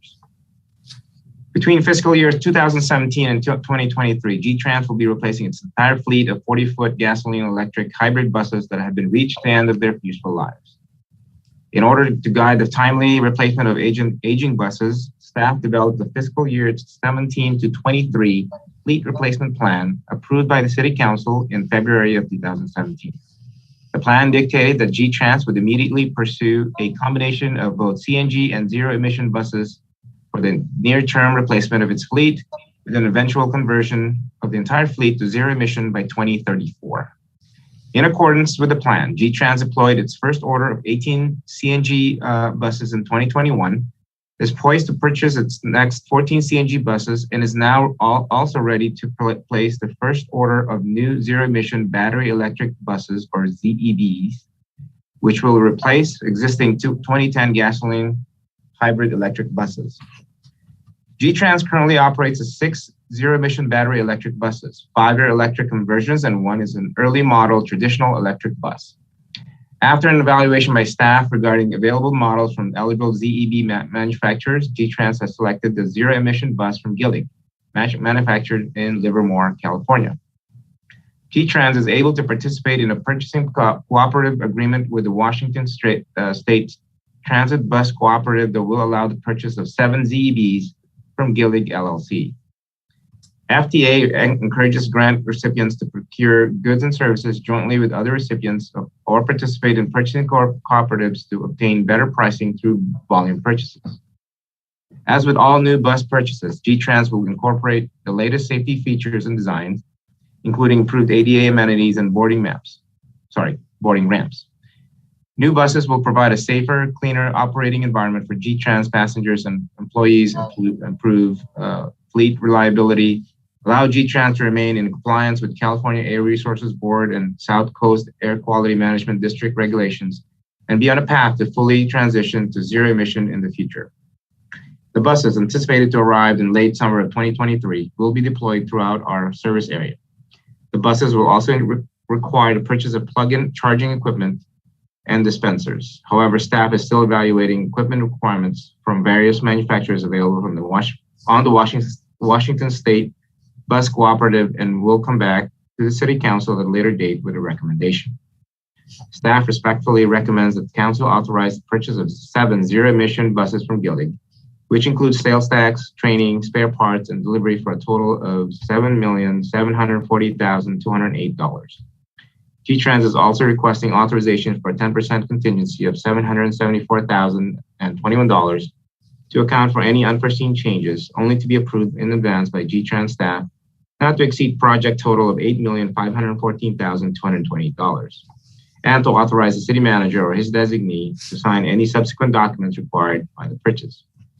Financial impact is G-Trans has federal, state, and local funding obligated in existing grants designated for this purchase, and there is no impact to the general fund. What is required tonight is to approve purchase and program total. Okay. Okay, Councilmember Henderson. Thank you, Madam Mayor. Mr. City Manager, in regards to the buses that have already served their useful life and been fully amortized, what do we then do with those buses? Are we able to resell them to other countries, or that's just prohibited? I'll ask Director Crespo, but I believe some of them are actually, we donated to our sister city. Okay. And Ms. Crespo, what else do we do with these buses? Do we sell them? Yeah, we have, good evening, Mayor and council members. Yes, you're correct. We have donated them in the past. Our old diesels, we've donated them to the city of Guatabampo. And we've also auctioned some of them in the past as well. And then some of them we just disposed if they're just in poor shape. So when the ones get auctioned off, those proceeds, they just go back to G-Trans fund, or how do we record that revenue? You're correct. They go back and we use it towards usually other bus purchases or other funds to fund other programs. Okay, thank you. Any other questions or comments? Let's start with Councilman Cascani and then the Councilman Francis. Thank you, Madam Mayor. Mr. Crespo, I'm reading your index over here, the costs. So most of it is like an equipment's cost it's giving us. I don't see the actual price of the bus.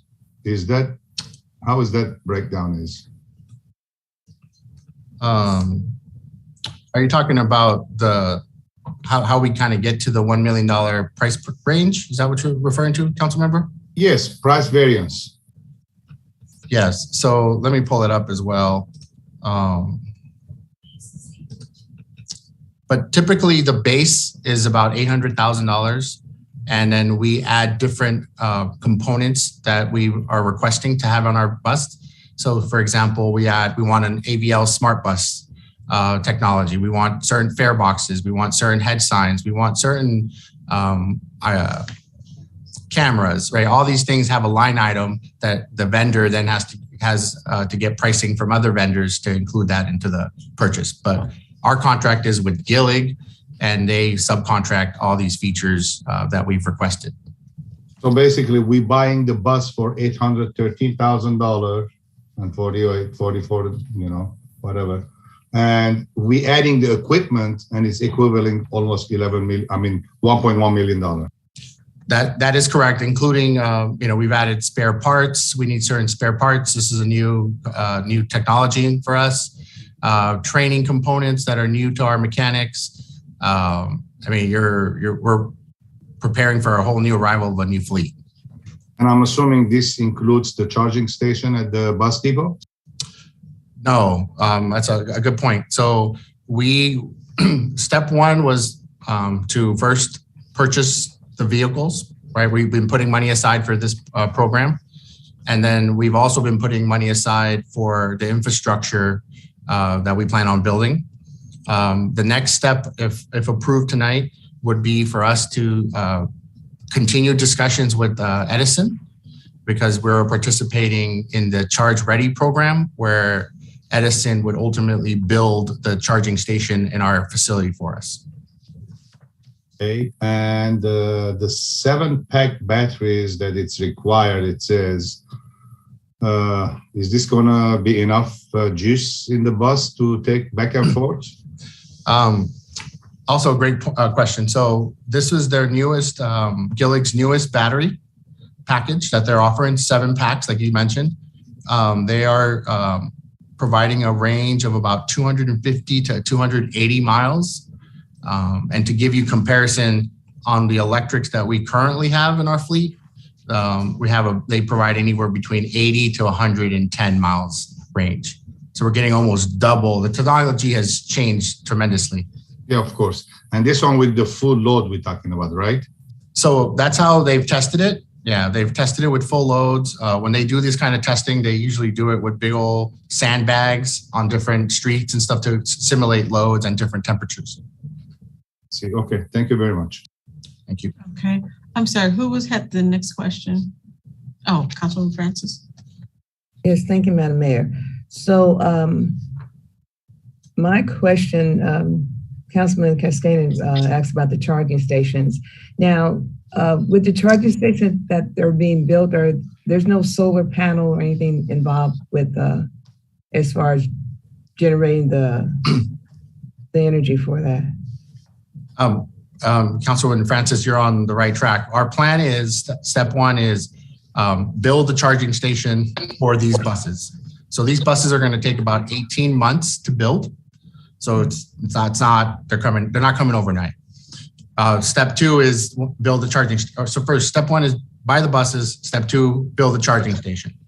Step three, our team has put different funding sources to build our ultimate solar, I wouldn't call it a solar farm, but it's our solar microgrid. So we plan to solarize as much as we can of our campus so that we can power our electric buses in the future, but also run off solar as much as possible for our facility. So one of the biggest things that we have coming is we're about to break ground this summer for our CNG station that our council approved for construction. So we're about to start digging trenches and everything here and building our own CNG station. And those compressors on those machines cause a lot of demand charges and increase our electricity consumption. So the first plan is to have that solar offset those charges to reduce our bill. Mm-hmm. But to your point, yes. Solar in my house, then I get to sell back some of the energy back to Edison. Do we get to do that? Do we have that benefit? So we've had different modeling done on our facility. And once we have the electric buses and all the demand here, it is our understanding that we will not produce enough solar to offset what we consume. So no matter if us putting solar everywhere, we still use more electricity than what we'll make. So we will maximize it to the fullest. Okay. And how are we paying for this? It's not coming out of the general fund. Didn't we get a grant something from Congressman Waters? Not specifically for this bus purchase. This is it is federal funded that our team has. We plan out our purchases years in advance. So try to raise funds from different sources. So partially it's federally funded. And then the other portion is from other state and local tax dollars that allow us to use that money, but no general fund. And just two more questions. So I know we approved this bus signal system. Are the new buses going to be built with that? Is that already planned for these new buses? Yes. So the smart, what we call clever devices technology is one of those line items that's on this purchase. So that'll be included on these on these 7. All right then. And this particular company, this is the only company that builds these types of buses. So that's why we're going with them. And we didn't have to go look for other companies, a better deal or anything like that. Well, no. So there's different manufacturers out there. That is, so we evaluated 3 of the major manufacturers that provide electric buses. Proterra, New Flyer, and Gillig were the 3 ones that we evaluated. We evaluated all their reliability reports. We had our operators, our mechanics touch them and drive them. We did pilot demonstrations. We visited the manufacturing plants. And so once we decided which one we wanted to purchase based on all those rating factors, we worked off of the cooperative agreement off Washington.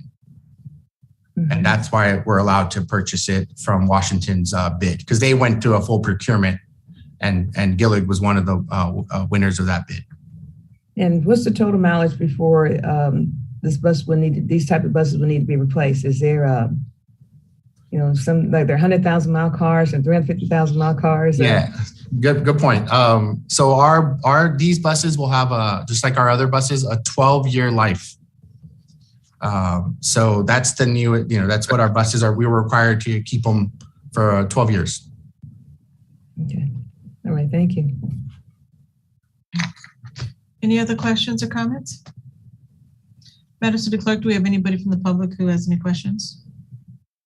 Madam Mayor, we do. We have one member of the public that wishes to speak. Okay, go ahead, let them know.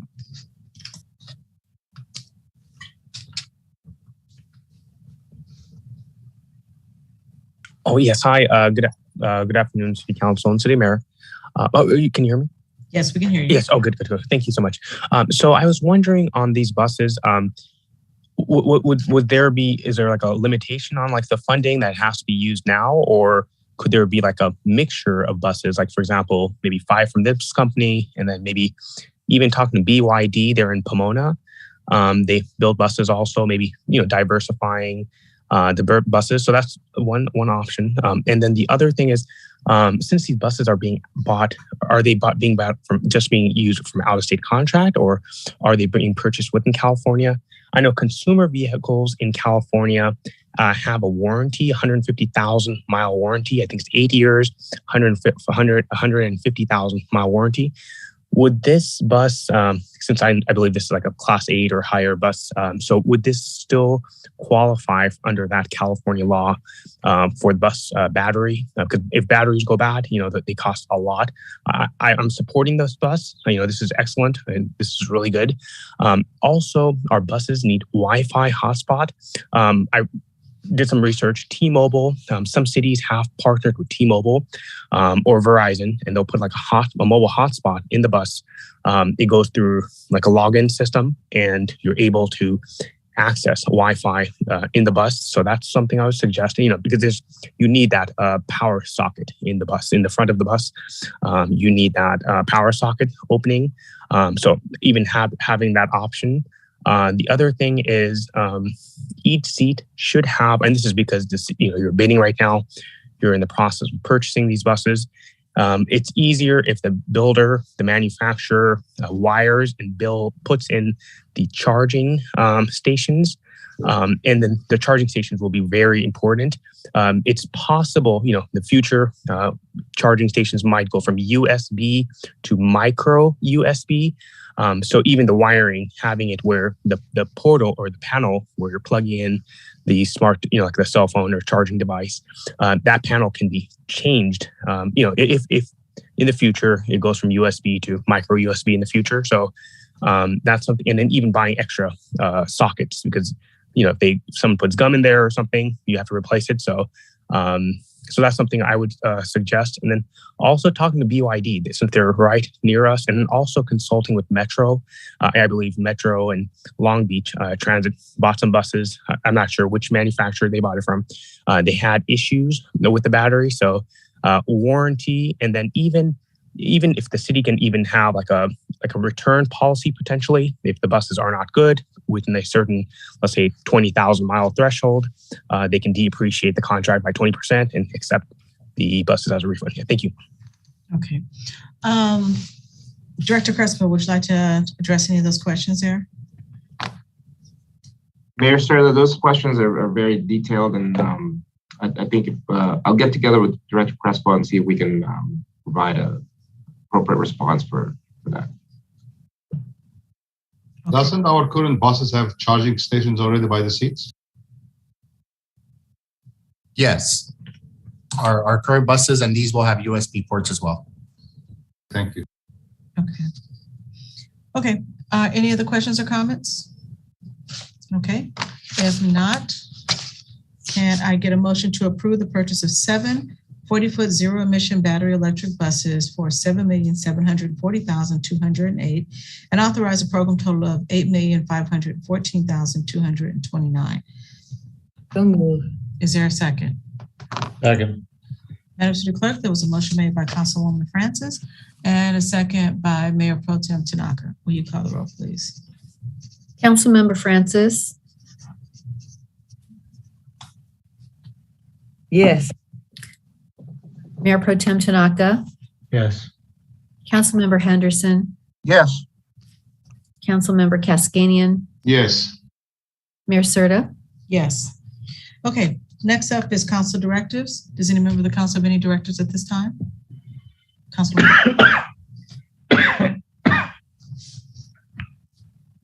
Go ahead. You're muted. I'm having time. Yes, okay. So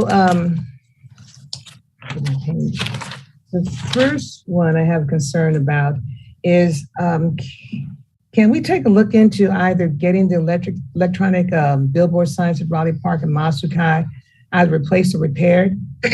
You know, as we've experienced COVID and the pandemic, I believe that we've lost a great source of information, a great way of disseminating information about what's going on, what's open, what's closed. And so is there any way that, and the sign of Raleigh Park, the lettering's starting to peel and it looks really bad. So is there any way that we can look into getting them either replaced or repaired? I'll second that. Okay. Go ahead. Do you have any other directors? Just one more regarding the properties between 139th and Van Ness and Rosecrans. Those businesses along that corridor, the upgrade or the facelift that occurred a few years ago, but that was done with community block grants. And I'm concerned about the appearance and some of the things that's been going on in that particular area. Is there anything, because, you know, that involves city money. We have an investment in those properties in a way, manner of speaking.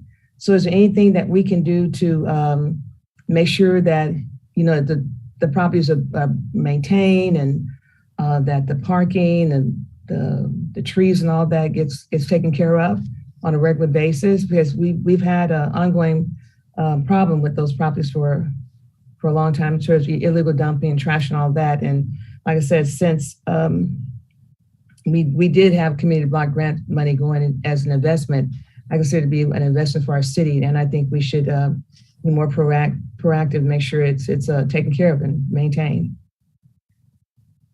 Are you speaking about the front part of the property or the back part? All of it. I know the back is private though. The parking lot's private? The parking lot's private.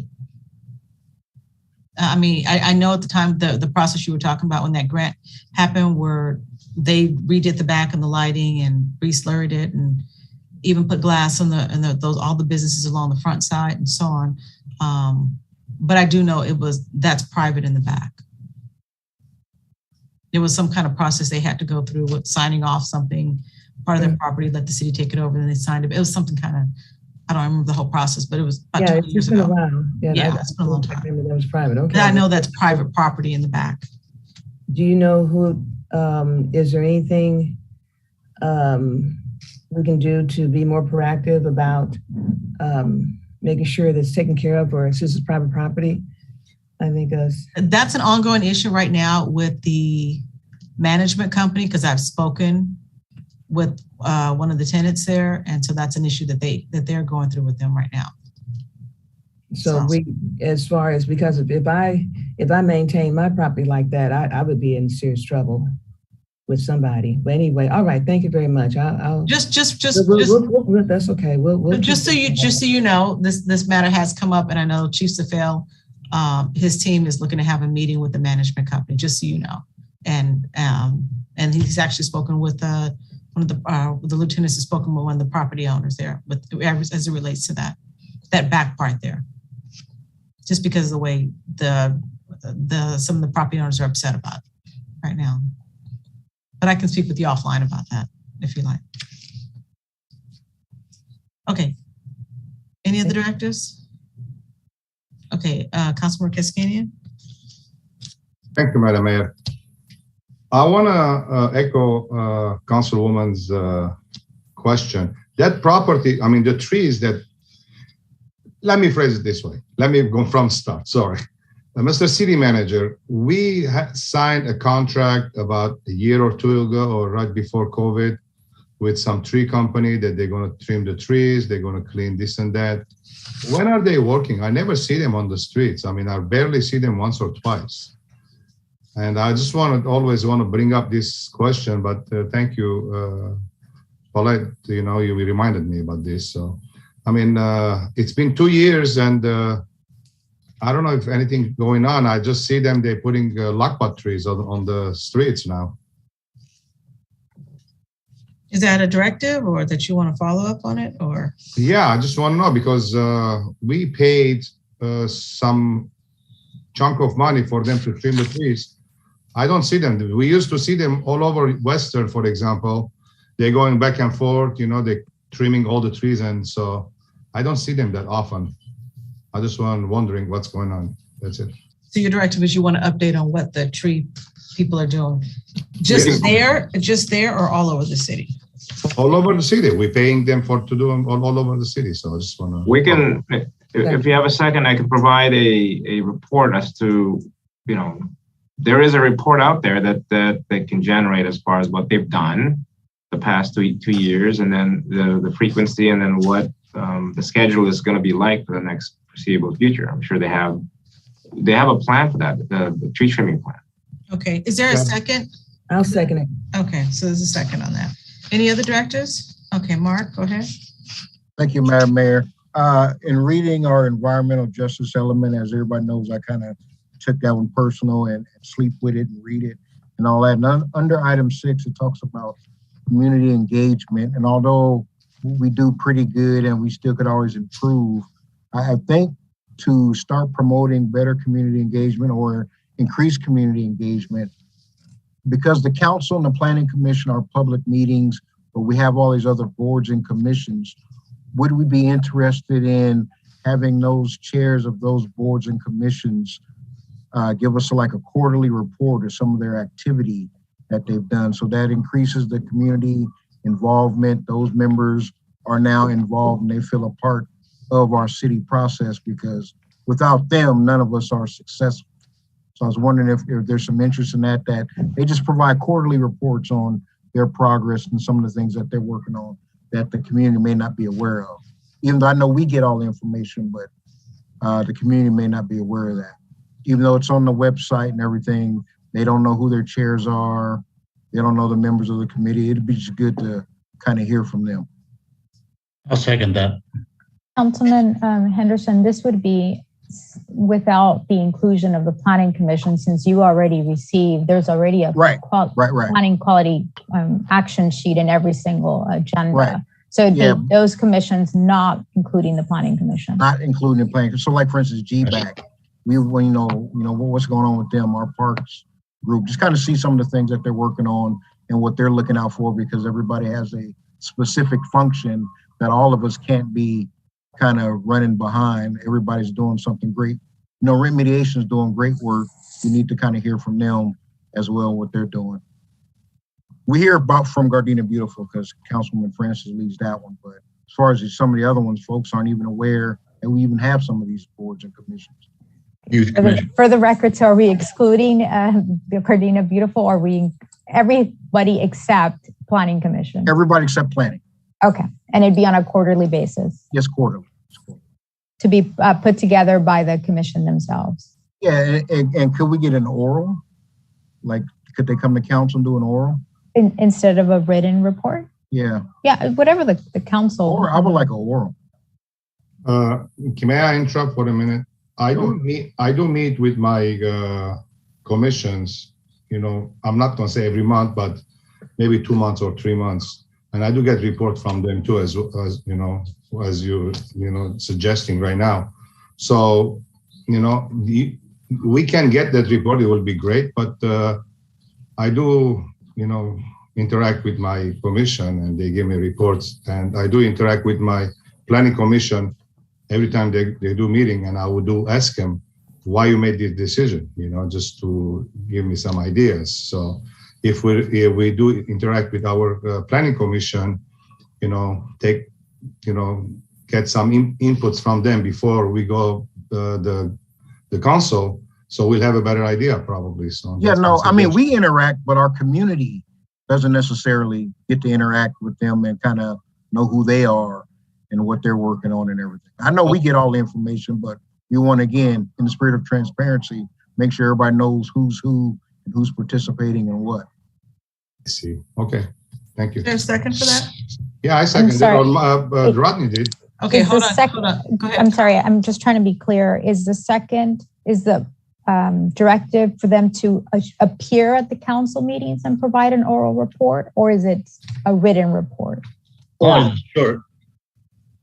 Yeah, 2 minute, 3 minute report, oral.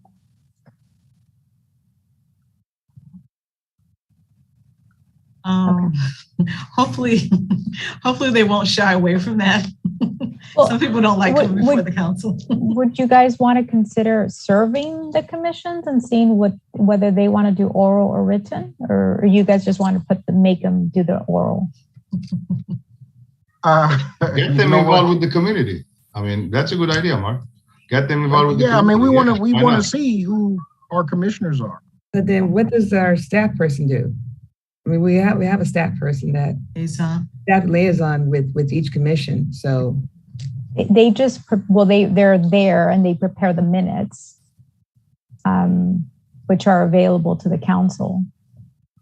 But you would like to hear from, would it be like the chair? I think our community would like to hear some of these. I mean, they know what planning commission does and know what we do, but they don't know what some of these other commissions do and who are some of these members of the body, although it's listed as far Sometimes they like a face though. Yeah. And is one sufficient? One member of the commission? Yeah, just whoever the chair is. Yeah, just one. You want the chair, or you want them to choose who to? They can choose whomever, but just one person. Okay. I figured that would be the chair's role, though. Or let them choose. Just let them choose. It doesn't matter. I'm okay. Okay. I can flex there. Was there a second on that? Yeah, I did. Okay. Tonight. Thank you. Yes, thank you. Any other directives? Madam Mayor, I have one. Okay, go ahead. So I'm a part of the South Bay COG, and I'm also on a subcommittee, which is the legislative committee. And the COG has been pushing for go green. And so we asked Assemblyman Gibson if we made a proposal to have him sponsor a bill for us, AB 2074. So Assemblyman Gibson actually pushed on this and got it on the floor. So basically, 2074 is talking about the assembly person.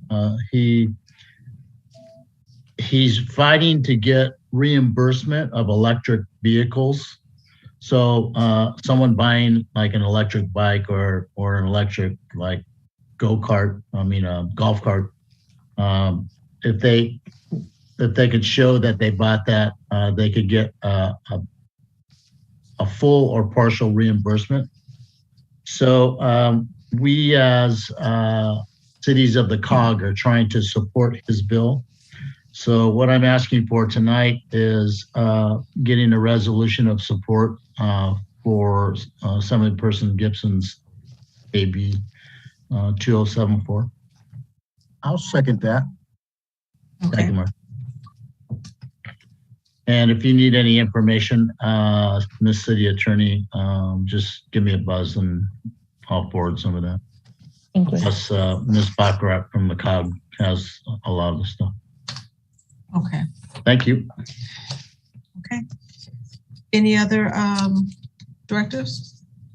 No? Okay, so let's move on to city manager remarks regarding our previous directives. Mayor Serta, members of the City Council, I have one update for you tonight, and that is a memo that was distributed to the City Council regarding the Community Development Department monthly report. This report highlights various activities in the Community Development Department, particularly construction activity and permit activity. Madam Mayor, so that's my report. Okay. Any questions or comments in regards to that? No? Okay, so let's move on to council remarks. We're going to begin tonight with Councilmember Henderson. Thank you, Madam Mayor, and I'll be brief because the hour is long. Since our last meeting, I did participate and attend the State of the City. I felt you did an excellent job illustrating and depicting all the growth that's been happening in our community and highlighting us being in the black and coming through COVID and actually rising like a phoenix from the ashes as we move forward. So that was really received well. We presented ourselves to the world that we are a viable community and we must keep going in that direction. I also attended casino night, had a blast seeing all my colleagues there. That was a great night. The raffle didn't go the way I wanted it, but it was a lot of fun. The community had a lot of fun. We need to talk to Stephanie about having all the different colored tickets and everything, but it was a great event for the cause that we were supporting.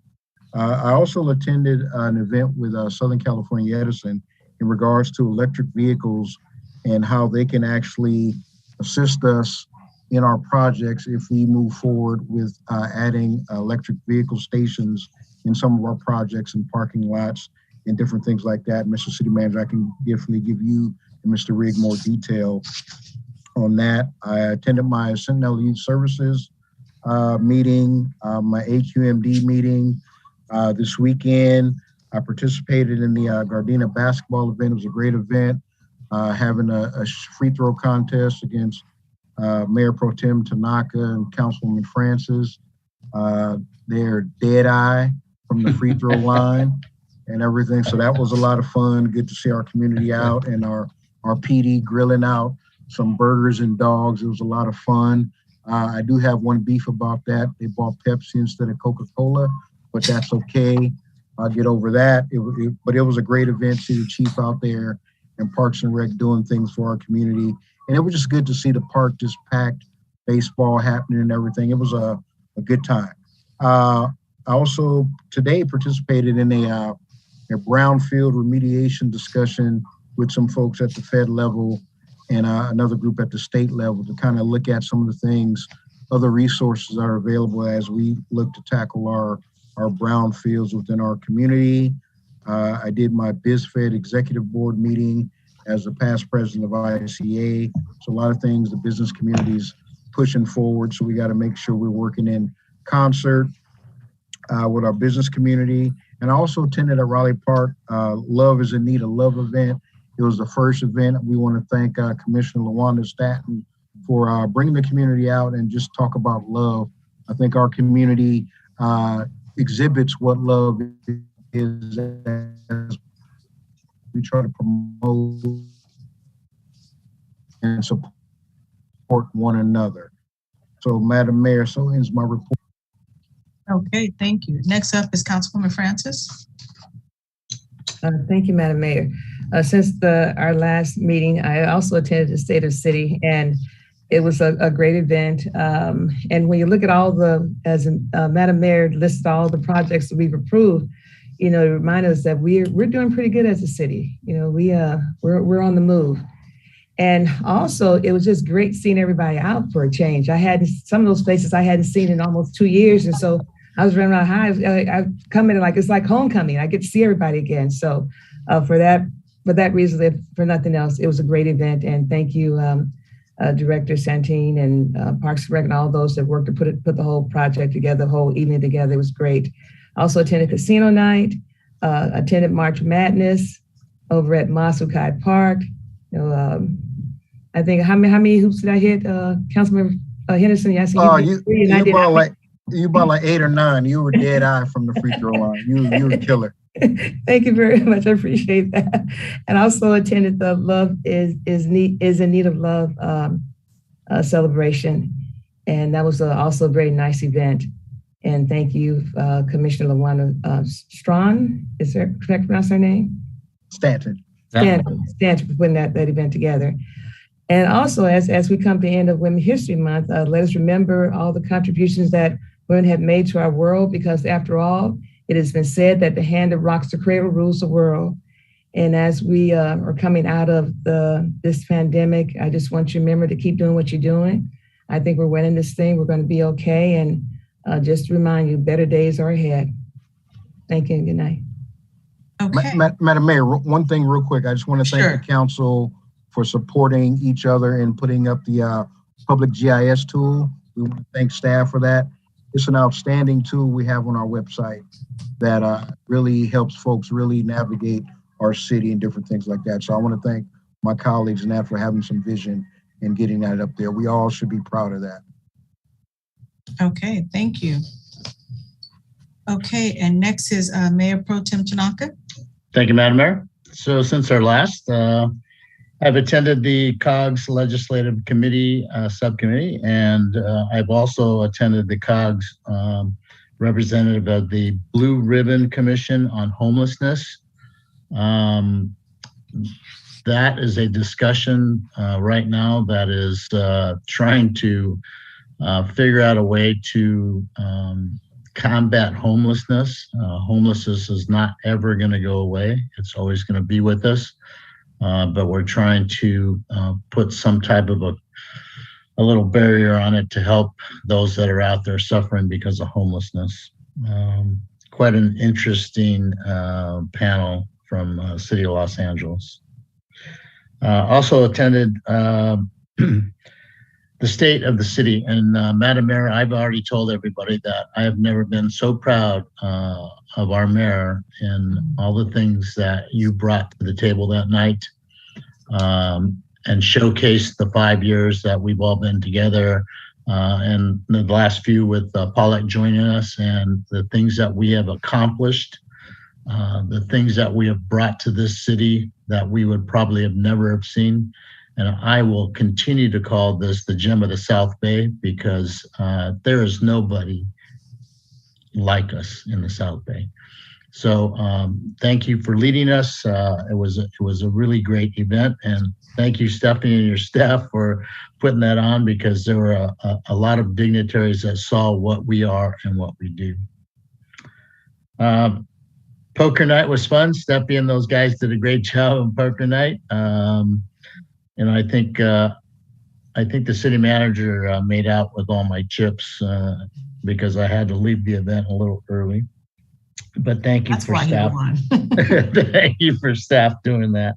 I really appreciate that. It was really nice because the COG steering committee, we met and we actually did a hybrid.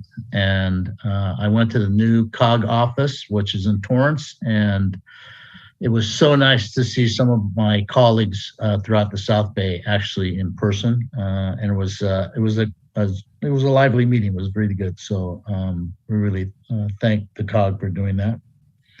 RCC, I attended the board meeting and attended a community worship church honoring our police department. They served lunch, and I'm going to tell you, they've been doing this for, I think, 4 or 5 years, and they truly, truly appreciate our police department, our first responders, and they feed them pretty well. The taco truck was really good. So thank you to the church for taking care of our people.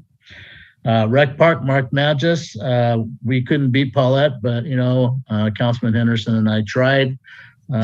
Even Director Santine was out there throwing 3-pointers in from all over the place. But that was a great park project, and thank the PD for cooking hamburgers and hot dogs. That was pretty good. One last thing. We actually had the passing of Mayor Emeritus Ed Russ, and he's going to be remembered tonight. But I just wanted to throw out a special thing about Edmund J. Russ, our Mayor Emeritus. He was a kind gentleman that actually helped me throughout my career. Hired me as mayor in '74 as a policeman. Got me into Kiwanis, the YMCA, the Elks, Sister City. He kind of pushed me and pushed me and pushed me, and I will always be grateful to him and his family for all their support. And that so ends my report. Okay, thank you. I'm going to actually ask Councilmember Kaskinen if you don't mind going before me tonight. Yeah, not at all. No problem. Thank you, Madam Mayor. Since our last meeting, I also attended the state of the city, and we proved to our citizens and to our community that how are we working and how are we doing a good job. All these council members here that you know, where were we and where we are right now. Thank you I just want to say thank you to every one of you that, working together, we achieved all this, Madam Mayor. And I couldn't keep up with the Kardashians, with the Cascadians to let everybody know about the city of state. But I did let my family out of state know that, there was a state of the city, because they asked me, how you guys doing in the city as a councilman, how you doing? And I told them that, hey, you know what, we have the state of the city next week, then, and why don't you guys watch it? And thank you for Stephanie to put it live on Facebook that they watched it. A couple of my cousins, they watched from Washington, D.C. And one of my cousins watched it from Montreal, Canada. So, and they were amazed with all this, achievement that we're doing as a body over here. So thank you for all of you guys, so for all of us. And I attended the casino night too. It was a great event. Thank you, Stephanie. Thank you, Nikki. All the staff members that you guys did a great job, and you guys are doing a great job, and keep up the great job. And I'm sorry that I couldn't attend the March Madness at the Nakaoka because I was out of state on a business trip, so I couldn't attend it. And as Mayor Pro Tem mentioned about the Mayor Emeritus Edmund J. Ross, he was a great mentor for me too as well. I've known Ed Ross since 1994 when I joined the Kiwanis Club. So he was a great mentor to me as well. Always advise with things, and we all know that he was an attorney too as well. So he will give me legal advices too as well, how to proceed, how to advance on everything. So, he was a big loss for every one of us. And Madam Mayor, that ends my report. Okay, thank you. And for myself, I'm going to do something a little different tonight. At the request of Ed Russ's family, they asked if we could take a moment just to read his obituary. And I know it's customarily done during remembrances, but I thought we'd make an exception because he was our former mayor before. So if you'll bear with me here for a few moments here. Edmund J. Russ was born in March of 1928 in Gardena, California, passed away on March 13, 2022, to be with our Lord and Savior, Jesus Christ. He died of natural causes. He was survived by his wife, Irene Russ, and his children, Cynthia Cottrell, and partner, John Peanut, Annie Russ and husband, Andreas Lang, Linda Nzowski and husband, Dan, Janet Roberts, David Russ, and wife, Debbie.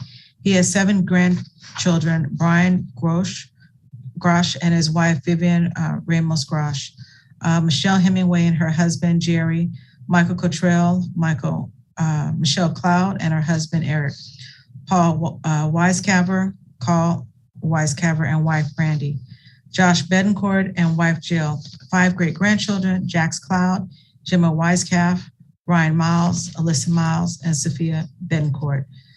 Preceded by his parents, Frank and Elvira Russ, and his brother, David Russ. Ed grew up on his parents' Star Poultry Ranch at the corner of Redondo Beach Boulevard and Crenshaw Boulevard in Gardena, California. He worked with his father at a young age, in which he learned the business, a sense of business operation and professional ethics. He graduated from Gardena High School, then joined the Merchants Marines as an Army transport.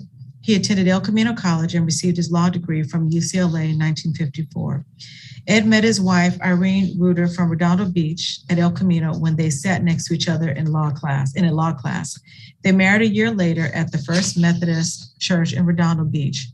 Edmund and Irene were married for 72 years. They resided in Gardena for 64 years and then moved to Rolling Hills Estates. He entered law practice at Davidson and Russ in Gardena. He practiced law in Gardena for over 55 years and became one of the most respected lawyers in the South Bay. Ed also had a career as a real estate broker. He bought property with their saved earnings and started Russ Property Management. With other investors, he developed Russ Redondo Plaza on Redondo Beach Boulevard and Western Avenue. He served as a councilman for Gardena from 1968 through 1972, was a mayor from 1969 through 1970 and 1974 through 1982, and was awarded the status of Mayor Emeritus. Ed was a gentleman in everyone's eye, a man of integrity and a devoted Catholic. He was a loving, kind, gentle, and big-hearted. Edmund was active in civic, church, and charitable affairs. A few of his many services to the community and accomplishment include serving as vice president of St. Anthony Padua Catholic Church Guild Association, chairman of the Gardena Ichikawa Sister City Committee, president of the Kiwanis Club of Gardena Valley, Grand Knight of the Gardena Valley Knights of Columbus, Gardena Elks Lodge member, director of Elks Lodge member, director of the Gardena Valley Chamber of Commerce, president of the Rolling Hills Country Club, president of the South Bay Association, chairman of the Los Angeles County Transportation Commission, board of directors of the Republic Bank, Gardena and Torrance, and capital campaign to build the Gardena Carson Family YMCA. Ed started the YMCA golf tournament, raising needed funds. The annual event is titled the Edmund J. Russ Golf Classic.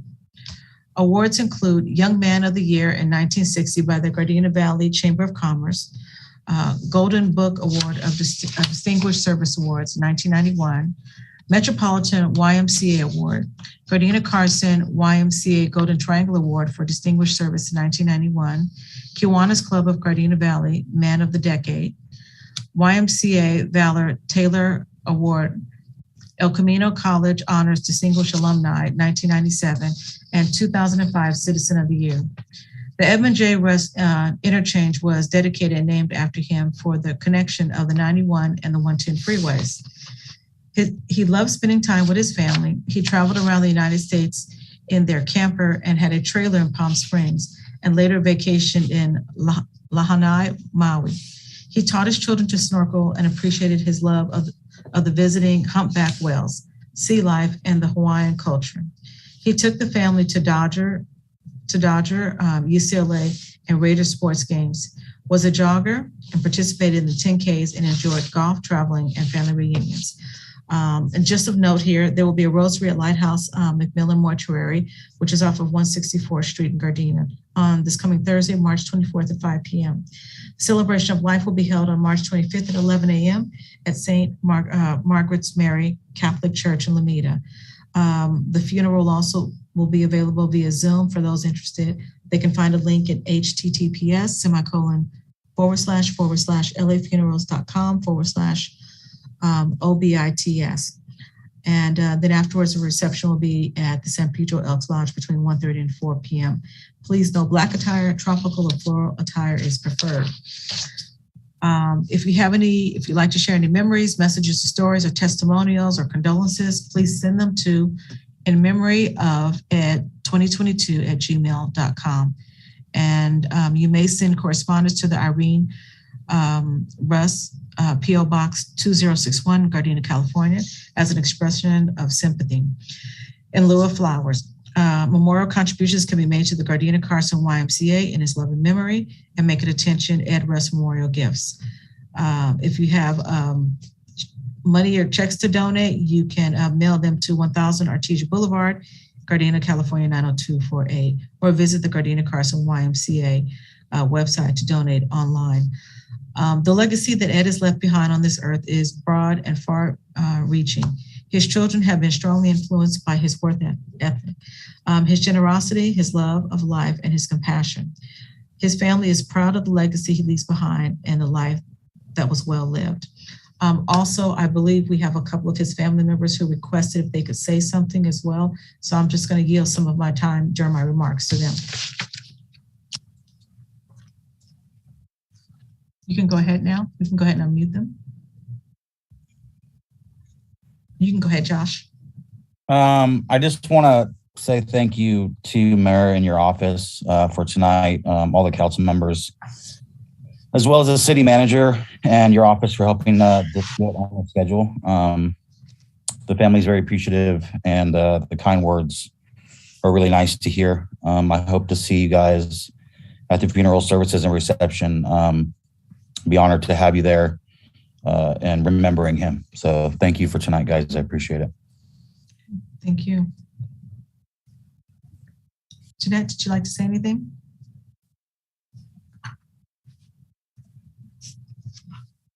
Yes, can you hear me? Yes, I can. Okay.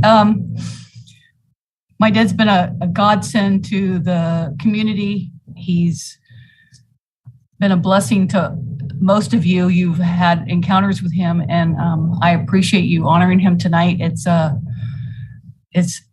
privilege to be in the city of Gardena. I still live here now, and I thank you for your generosity in honoring him tonight.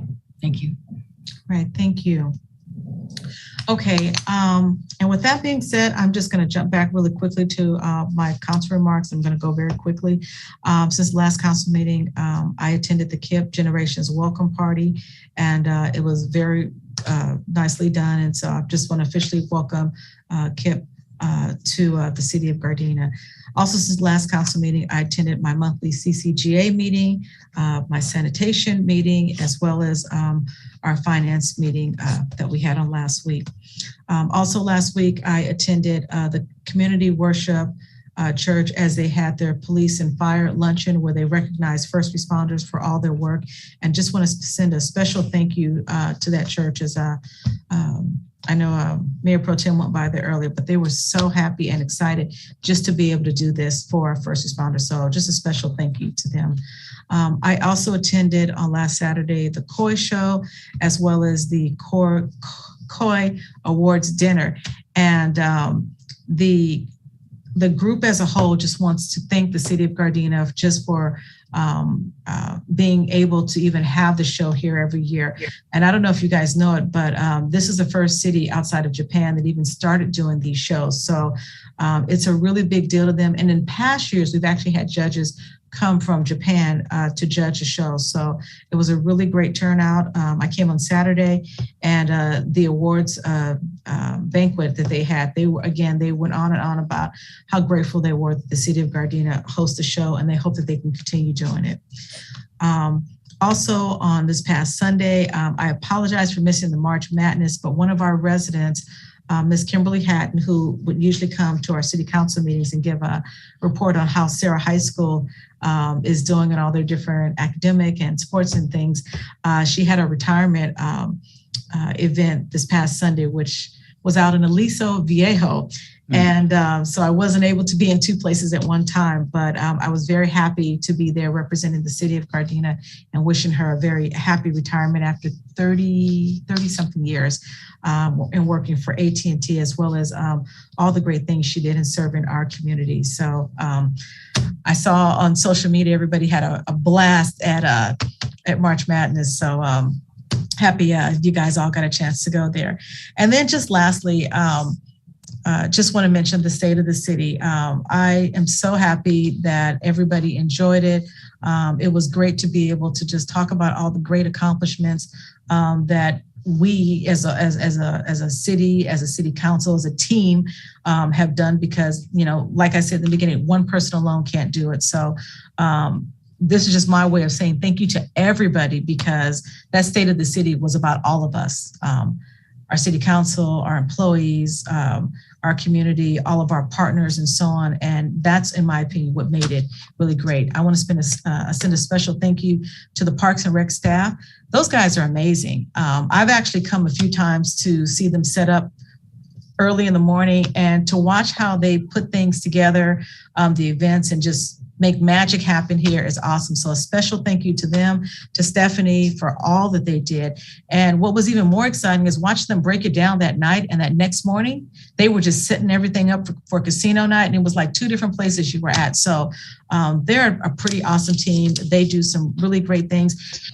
And not only is it Parks and Rec, but they partner with Public Works, and they partner with the IT guys and with the police department, so that all these things just work out and gel together. So it's a collaboration of all the different departments. So I want to thank everybody for all that they've done as far as in putting these different activities together, because I mean, I kid you not, it's literally like watching magic happen here as they're making these events come together. So a special thank you to them for just helping making the state of the city and casino night a huge success that it was. And in fact, I've had so many people calling me saying, who did you guys get to get those hors d'oeuvres for you? They were like, that was so classy of your staff. So I actually had another mayor ask me if he could have a copy of everything we did, because he wants to do a state of the city like us. I told him, I don't know, I'll check with our staff, but I just thought that was just a big compliment on what you guys put together with the whole event. So thank you guys again. So with that ends my report. Under announcements, I know there's a video that we have to show. I believe that's for our upcoming announcements here. Becky or Stephanie, whichever one, or city manager who wants to share their screen. Everybody wants to be us. That's next year's tagline.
Very good. You guys are just getting better and better at that whole video presentation thing. Give them a round of applause. Nice.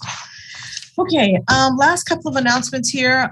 This coming Thursday, March 31st, at 6 p.m. via Zoom, we have a notice of public hearing for line 7X and the child fair policy to join the meeting. Oh, wow. The link is https://www.zooms.web.j/4/84924025826. The meeting ID number is 849-2402-6826, and the call-in number is area code 669-900-9128. And comments can also be submitted by phone at 310-965-8888 or public comments at gardenabus.com. And again, this is in regards to the 7X and child fair policy with G-Trans. Also want to remind everybody, we have a special election on April the 5th, 2022. You can vote in person on Tuesday, April 5th, 2022 from 7 a.m. to 8 p.m. at Raleigh Park Gymnasium, which is located at 132nd and Van Ness. You can also drop off your ballot in the drop boxes, and the boxes open as of March 3rd. So you can go ahead and start dropping those off. And the ballot box is at Raleigh Park, which is also at 132nd and Van Ness. So this election affects Gardena residents who live within the 62nd district and is for 1 day only, unless you drop it off in the drop box. So if you don't know what the 62nd district is, if you live north of Rosecrans. And then one last thing, I just want to reiterate one more time, the garden party that we're having this coming Thursday, March 24th, 2022 at 5:30. Our special guest is Congresswoman Maxine Waters. She has a special surprise for us for the City of Gardena, funding surprise. So we're asking everybody to come on out and join us for our garden party tea. And again, that will be this coming Thursday at 1700 West 162nd Street. It's free to attend. It will be at 5:30 to 6:30. And as I said, our special guest is Congresswoman Maxine Waters. So if you've never met her before and you would like to meet her, come on out. And I'm sure several of our council members will be present. I will be there, and I'm looking forward to hearing or being able to accept a great presentation from her. So with that, let's move on to remembrances. Madam Mayor, yes. If I may, please, I apologize, but I wanted to mention that on Saturday, March 26th, there's going to be a candidates forum for the special election, April 5th. And we've invited those candidates that are running to fill the vacant seat for Assemblymember Autumn Burke, who resigned. So if you'd like to come out, it's Saturday, March 26th, 2 to 4 at Raleigh Park. And it's going to be outdoors, and COVID protocols will be observed. So, and my fellow council members, the email is on its way to you. Okay, thank you. Thank you so much for the moment. Thank you. Not a problem. Thank you. Okay, so let's move on to remembrances. Tonight, we're going to adjourn in memory of Daisy Bynum, who was 87 years of age, and she was the beloved mother of Diane Dent from the Recreations and Human Services Department. We're also going to adjourn in memory of the Honorable Mayor Emeritus Edmund J. Russ, who was 93 years of age. He was elected to Gardena City Council as a council member in 1968, and was elected as the mayor from 1969 to 1970 and from 1974 to 1982. There is so much that can be said about Mr. Russ and the many things he did for the city. One thing you might take notice of is when you're transitioning on the 91 freeway, take a look at the sign at the merging directions. It says Edmund J. Russ Interchange. He helped bring the 91 freeway into Gardena in the early 1980s. He will be greatly missed. So at this time, I'm going to move to adjournment. The Gardena City Council will adjourn to our closed session portion of our City Council meeting at 7 p.m., followed by the regular City Council meeting at 7:30 p.m. on Tuesday, April 12th, 2022. We are adjourned. Okay. Good night, everyone. Good night, everyone. Good night, everyone. Be safe. Night.